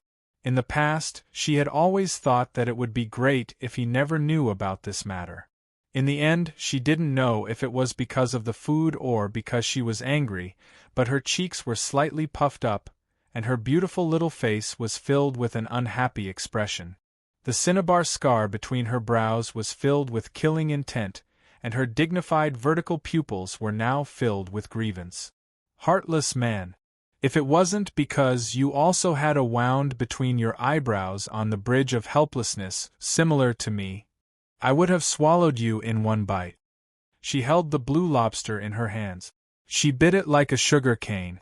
At the same time, she thought fiercely and angrily. It didn't take long for the dozens of dishes that Chen Chongqing brought were all eaten by her. Under her black clothes, her stomach only slightly puffed up. Then, she slowly lowered her head and sat in her own shadow. Actually, she didn't care what she ate. Whatever she ate, she would eat alone. She just didn't want to eat alone. She already ate alone for hundreds of years. She wanted to have someone to eat with. Or not eat. Chatting was fine. Not chatting was fine. Sitting was fine. Yesterday, I said that I would only write one chapter today. But in the afternoon, I felt that my condition was good. I decided to write another chapter. But when I was locked in the little black room, I typed too many words. I still haven't finished it. I'm really sorry for making everyone wait. Chapter 548. Chen Chongqing leaned against the pillar and sat for a long time. He didn't open his eyes until the sun moved west and his body warmed up. The black goat walked in front of him and prepared to lead him away. Chen Chongqing looked at it and shook his head. I still have something to do. He continued to sit where he was and looked at the ice in the pond. He didn't say anything. No one knew what he was thinking. A hint of confusion appeared in the black goat's eyes that were as dark as the night. After a long time, Chen Chongqing stood up. He didn't leave the imperial palace to return to the Orthodox Academy. He went to another palace. He had come to this palace many times. Every time, he came at night and talked to her through the window. This was the first time he entered the palace. Shuang Er entered the palace as expected. Her face paled when she saw him. She almost cried out in surprise. She calmed down a little. Her hand trembled as she poured tea and almost splashed it on him. Don't worry about it. I can say with certainty that she didn't want to take revenge on you. Su Yurong looked at him calmly. What happened? She was very clear that since she had made a request, then under normal circumstances, Chen Chongqing would definitely not take the risk of being discovered to see her. Chen Chongqing hesitated for a moment. I have a friend. He's been trapped in a place for a long time. I want to save him. Su Yurong was silent for a moment. She asked softly, and? He might have done something wrong in the past, but he's been trapped for a long time. He's really pitiful. Chen Chongqing didn't know how to describe this matter. His words were a bit messy. But I have no way, so, Su Yurong didn't wait for him to finish. She looked at his eyes and asked, Are you sure you want to do this? Chen Chongqing was surprised. He said seriously, Yes, I want to do this. Su Yurong looked at his eyes. Your friend is Zhu Sha? Chen Chongqing was confused. Zhu Sha. Su Yurong didn't expect it. You don't know her name? Chen Chongqing was surprised. You know who I'm talking about? Su Yurong said, Zhu Sha is Xiaolongnu's name. It's said that Master Wang Ji-su gave it to her. Chen Chongqing looked at her in surprise. You know about the Black Dragon? Su Yurong nodded. Chen Chongqing was silent for a long time. The Black Dragon was a taboo in the Zhou Royal Palace, a secret that very few people knew of. But Su Yurong was the Holy Maiden and had been educated by the Divine Queen since childhood, so knowing of this matter wasn't hard to imagine. So, her name is Zhusha. So you don't know. Why was Lord Wangjitsa the one who named her? Many years ago, the Golden Dragon tribe suddenly disappeared, and the noble Black Frost Dragon became the sole candidate for leader of the Dragon tribe. However, the most powerful Black Frost Dragon of that generation had a soul that yearned for freedom, and was unwilling to bear this responsibility. She stealthily came to the human world, and then met Zhou. And then, the noblest, strongest, and proudest Black Frost Dragon in 1,000 years perished, just like that, becoming the garden of Zhou's Sunset Valley. Chen Chongqing was silent. Back in the garden of Zhou, he had seen with his own eyes the magnificent sight of that winding mountain range seemingly ablaze in the twilight. He had also sensed the abnormality of the Black Dragon's divine soul. But how could he have imagined that Sunset Valley was actually the body of a Black Frost Dragon that had perished? And then? Zhusha was the daughter of that Black Frost Dragon. For some reason, she left the Dragon Island of the Southern Sea and came alone to the human world. According to the records of the Li Palace and the Imperial Court, she said that when her father left, he forgot to bestow her a name, and the name that her clan elders gave her was too long, too ugly, and too hard to remember. She didn't like it, so she came to the human world. She wanted to find her father, and ask him to give her a nicer-sounding name. She just wanted a name? Yes, so in those years, she was also called the Evil Dragon in search of a name. Evil Dragon? Yes, after she came ashore from the Southern Sea, she destroyed many fishing villages and towns, killed many people, and even almost caused chaos in the capital. You should know what happened afterwards. Lord Wangjitsa planned to capture her, and then used that array to imprison her under New North Bridge. Chen Chongqing shook his head. That's not called planning, that's called deception. Su Yorong thought it over, then said, "That's true." Chen Chongqing asked, "Why did Wangjitsa give her the name Zhusha?" Su Yorong noticed that when he mentioned Wangjitsa this time, he did not add the words Lord behind it, and she couldn't help but smile. No one knows why, but Lord Wangjitsa must have a deeper meaning for this name. She glanced at him with a meaningful look. Chen Chongqing did not notice, asking, "Then how old is she now?" If the lifespan of the dragon race is equal to that of humans, then she should be 1 or 2 years younger than us. Although I thought about it, it still felt a little strange back then. I always called her senior. Do you still want to rescue her? Yes. Even if she once committed monstrous crimes? You said that she's 1 or 2 years younger than us, so how old was she when she left the Southern Sea and came to the human world? 1 or 2 years. Chen Chongqing was quiet for a while, then said, "I don't know what happened in those fishing villages and towns back then, nor do I have any intention of defending her, but she was just an infant back then. Even if she committed monstrous crimes, she has been imprisoned for several centuries, which should be enough." Su Yorong very seriously thought this over, then softly said, "It really is enough." Chen Chongqing was very happy that she shared the same view on this matter, but no matter how slow-witted he was, he still knew that his request was somewhat inappropriate. Thus, he did not become elated, but instead became even more cautious. Even his voice became much softer. "Can you help me?" Su Yorong earnestly replied, "Of course I can, but besides the Divine Empress and His Holiness, who else can undo the array left behind by Lord Wangjitsa?" Chen Chongqing recalled his conversation with his martial uncle, the Pope in the Li Palace, after returning to the capital from the Garden of Zhou, and shook his head. Su Yorong understood and said, "Although I didn't see it with my own eyes, I can imagine that this array is probably not something we can undo at our current level. We can't just keep waiting like this. After many more years, New North Bridge won't become a real bridge." That's not necessarily true. Even a vast sea can become a mulberry field. The power of time is far more powerful than we imagine. The next chapter, 8 o'clock. Chapter 549. Do we have to wait another few centuries? Perhaps we really should study the power of time. No matter how powerful those legends were back then, they couldn't surpass time. Of the 3,000 scriptures of the Taoist canon, there is only one scroll of time. Then let's first look at that scroll. I understand. When the time comes, please help me study it.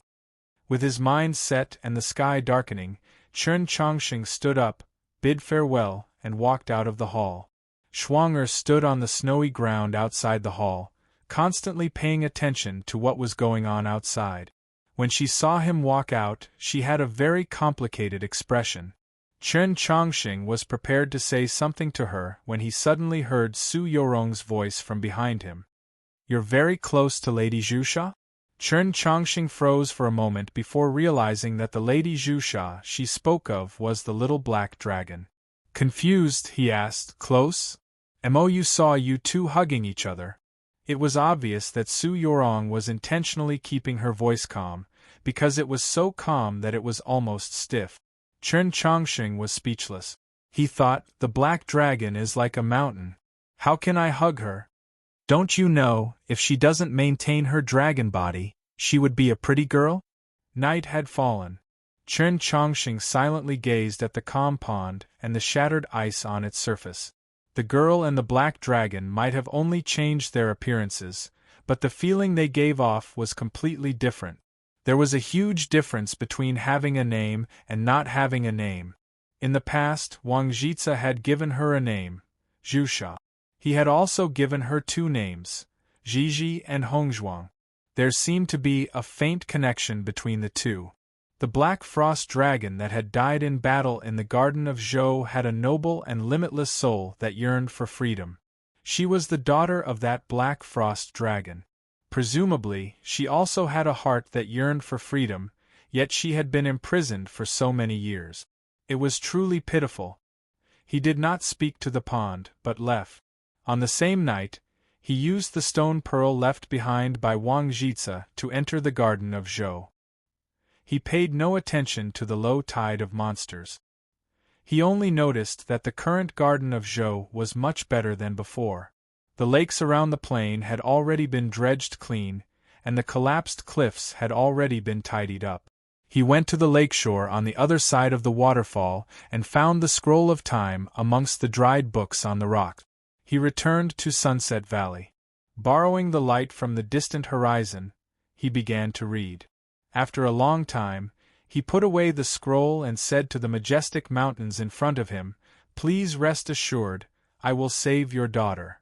In the courtyard of the Northern Military Department's alley, Zhou Tong was also reading the scroll of time. At present, the common people only remembered him as a cruel and terrifying minister. They had long since forgotten that he had once been renowned for his erudition, and that he was a peak star condensation cultivator who had attained the Tao. Ever since Archbishop Mei Lisha had returned to the Sea of Stars, he had been studying the scroll of time.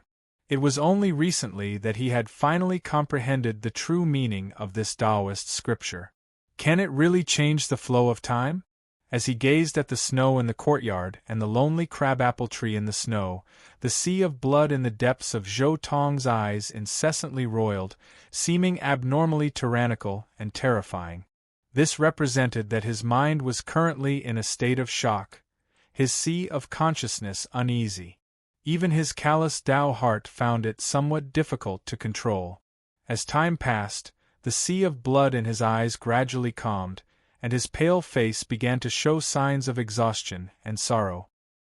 He knew that ever since he had decided to follow the Divine Empress in opening a golden age and sank into this sea of blood that would never recover, it was impossible for him to reach the end of the long path of cultivation.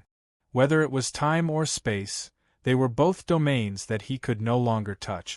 However, this did not mean that there was no one in this world who could do this. He believed that if he could enter the legendary concealed divinity realm, or perhaps if he could borrow the help of some extremely powerful array, he really might be able to use the scroll of time to change the flow of time.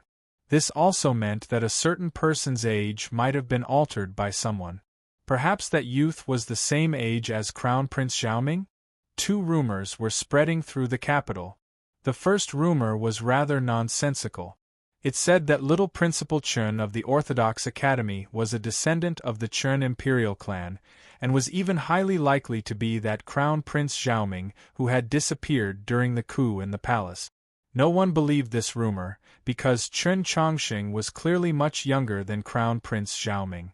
Moreover, compared to this somewhat shocking rumor, the common people of the capital were more willing to believe the even colder and sinister rumor. The pitiful Crown Prince Xiaoming had long since been smothered to death in his swaddling clothes by the divine empress. The second rumor aroused the interest of even more people, and it also obtained even more people's approval. Perhaps Tang 36 had drunk too much that night and told the dancer in the restaurant. Perhaps Schwanger had returned to the divine general of the East's estate to retrieve the hand warmer that the young lady often used, and had been indirectly probed by the madam and revealed the matter. Perhaps it was even more likely that some truly powerful person had occasionally looked down from a high platform in the capital and discovered the scene of that young man and woman walking side by side. The yellow paper umbrella had not been able to cover Chun Chongqing's face. Many of the people of the capital had heard that in the days after the Battle of the Bridge of Helplessness, the Holy Maiden and little Principal Chun often met, and it was said that little Principal Chun would occasionally enter the palace to visit her. Today was Prince Chun Lu's treat day, and Chun Chongqing was the main guest. The theme of today's gathering was to admire the snow. While admiring the snow, of course, they had to recite poems. The few students of the Tradition Academy who followed Chun Chongqing to the palace to broaden their horizons lost to the students of the Five Ivies in a few rounds of poetry debate. Now the status of Chun Chongqing and the Tradition Academy was completely different from before. No matter if it was the teachers or students of the Heavenly Academy or the Priest Academy, no one dared to use this incident to mock them. However, the students of the Tradition Academy still felt that they had lost some face, and they kept sneaking glances at Chun Chongqing. Of course, Chun Chongqing felt these glances, and he naturally began to miss Tang 36. That guy was the best person to handle this kind of situation. No matter if he was mocked, humiliated, or ignored, or if his side's morale was low or even fell into despair, he always had a way to turn the atmosphere around. Just like before, Tang 36, who didn't like Prince Chun Lu for some reason, didn't even bother to give an excuse. He directly refused to participate in today's poetry gathering, but he didn't stay too far away. He sat in the carriage of the Tradition Academy with his dancer and waited outside the palace. He pointed at the falling snow outside the window and recited poems, acting like a playboy. The gate of the palace opened, and Prince Chun Lu personally escorted Chun Chongqing and the others out. The falling snow had already stopped. A lot of the citizens of the capital who liked to watch a show had gathered outside the palace. At this time, as Chun Chongqing appeared, countless gazes were instantly focused on him. At the same time, countless whispers were heard. The quiet street in front of the palace seemed to have become a classroom. Chapter 550. Men are all perverts. It's said that little Principal Chun doesn't lust after women, but now it looks like it's fake. Once he sees the Holy Maiden's beauty, doesn't he immediately regret it? The people who said this were all women. Who can still have a heart of steel after seeing the Holy Maiden's face? Plus, little Principal Chun and the Holy Maiden were already engaged. How can he control himself? The people who expressed their understanding towards Chun Chongqing but still had a teasing tone in their words were all men. Why do you think the principal was so stupid back then and wanted to break off the engagement? Who said the principal broke off the engagement? Wasn't it just a rumor without any proof? Li Palace sent out the news a long time ago. The Hall of Subjugation didn't even see the shadow of the marriage contract. So what if he broke off the engagement? I'm just curious about what happened back then. It's a very long story. 2 years ago, in the spring, the principal came to the capital from Xining village and knocked on the door of the divine general of the East's estate, Tisk Tsk, To be humiliated and suppressed like this by the divine general's estate, even I can't stand it, let alone the principal. The principal worked hard to get to where he is now because he was provoked too much back then. Now that he has power, of course he wants to slap the divine general's estate in the face. That's why I say, don't bully the young for being poor. As long as we work hard and cultivate, we can also be so high-spirited in the future. But according to those rumors, could it be that the dean is regretting it now? Isn't that slapping himself in the face? That's what you said. The above conversation happened among the students of the Tradition Academy. Increasing one's cultivation level would bring many benefits, but it would also bring many unexpected troubles. For example, your 5 senses would become much sharper. Even if a woman covered her mouth and said no, even if a man on the street laughed and joked with him, or even if a student from your own academy whispered to each other, it would all be clearly heard. Chen Chongqing sat in the carriage and looked at the snowflakes outside the window. He looked very calm, but his slightly clenched fists showed that he was actually a little embarrassed. Tang 36 sent the dancer back and now sat across from Chen Chongqing. Looking at Chen Chongqing's expression, Tang 36 sneered. Chen Chongqing seemed to be focused on the snow, but in reality, he cared a lot about the reactions around him. Ever since that rumor spread, he became a little sensitive. What are you laughing at? Laughing at your stupidity. The carriage once again became quiet, an awkward silence. Tang 36 looked at him and said with extreme disdain, "Back then in the Plum Garden Inn, I said that you and Su Yurong were people that made people speechless. Now it seems that you two are also examples of people who seek death." Every time they talked about this matter, Tang 36 would casually say something to make Chen Chongqing speechless. He had nothing to say to this, so he could only change the subject. Very seriously, he asked for guidance. Back then, I once asked Luoluo to help me investigate that elf girl in the Garden of Zhou. Now that I know it's a misunderstanding, I want to write to her and tell her, but I also feel that it's not very appropriate. What do you think? Tang 36 looked at him disdainfully and said, "What do you think? If you don't think this is inappropriate, then you really are a pig." "Then what should we do?" "I'll write a letter to Princess Luoluo, and then you can mention it in your letter." Tang 36 gave his own idea. Chen Chongqing thought about the whispers he had heard outside the estate and still felt somewhat depressed. He asked, "Why doesn't she agree to me going to the Divine General's estate to propose?" "Propose?" Tang 36 looked at him and asked, "And then what?" Chen Chongqing said very naturally, "I go and propose and then she agrees. Won't those rumors end then?" Tang 36 asked, "Why do you think she will agree to marry you?" Chen Chongqing was stunned. "Do I even need to think about it? If you go to the Divine General of the East's estate to propose, will Su Shiji agree? Or are you hoping that Su Yurong will insist?" Tang 36 looked at him and said angrily, "Back then, it was you who cried and yelled to break off the engagement, and now you want her to cry and yell to marry you? Don't you think about how humiliating she will be if you do that?" Chen Chongqing really had never thought about this problem, but now that he thought about it, he realized that it really was very reasonable. "Then what should I do?" "Endure, endure, endure, until she feels that it's enough and begins to sympathize with you." Because of the matter brought about by the confluence of the North and South, and also because of the rumors circulating around the capital, it became harder and harder for Chen Chongqing to see Su Yurong. Just when he was gazing at the sky full of snowflakes, somewhat muddle-headedly wondering when these days would end, he received an unsigned letter. This letter was not Su Li's, but Su Yurong's. Standing on the other side of the lake, under the newly built academy wall, he finished reading this letter. The corners of his lips perked up, revealing a smile that came from the bottom of his heart. He then went to the library, and under the slightly surprised gazes of the students, he swiftly wrote a letter. This letter was not a reply, but a letter to the Pope. In the letter, He said that in order to prepare for next year's Boiling Stone Summit, he wanted to stabilize his cultivation and solidify his foundation for star condensation.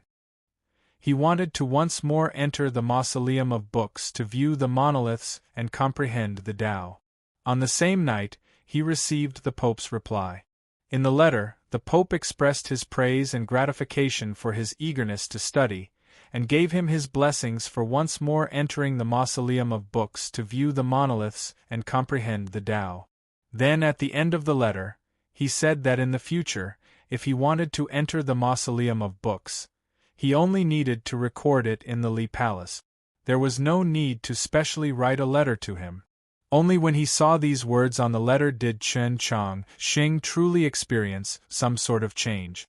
The mausoleum of books was not a place that could be entered just because one wanted to.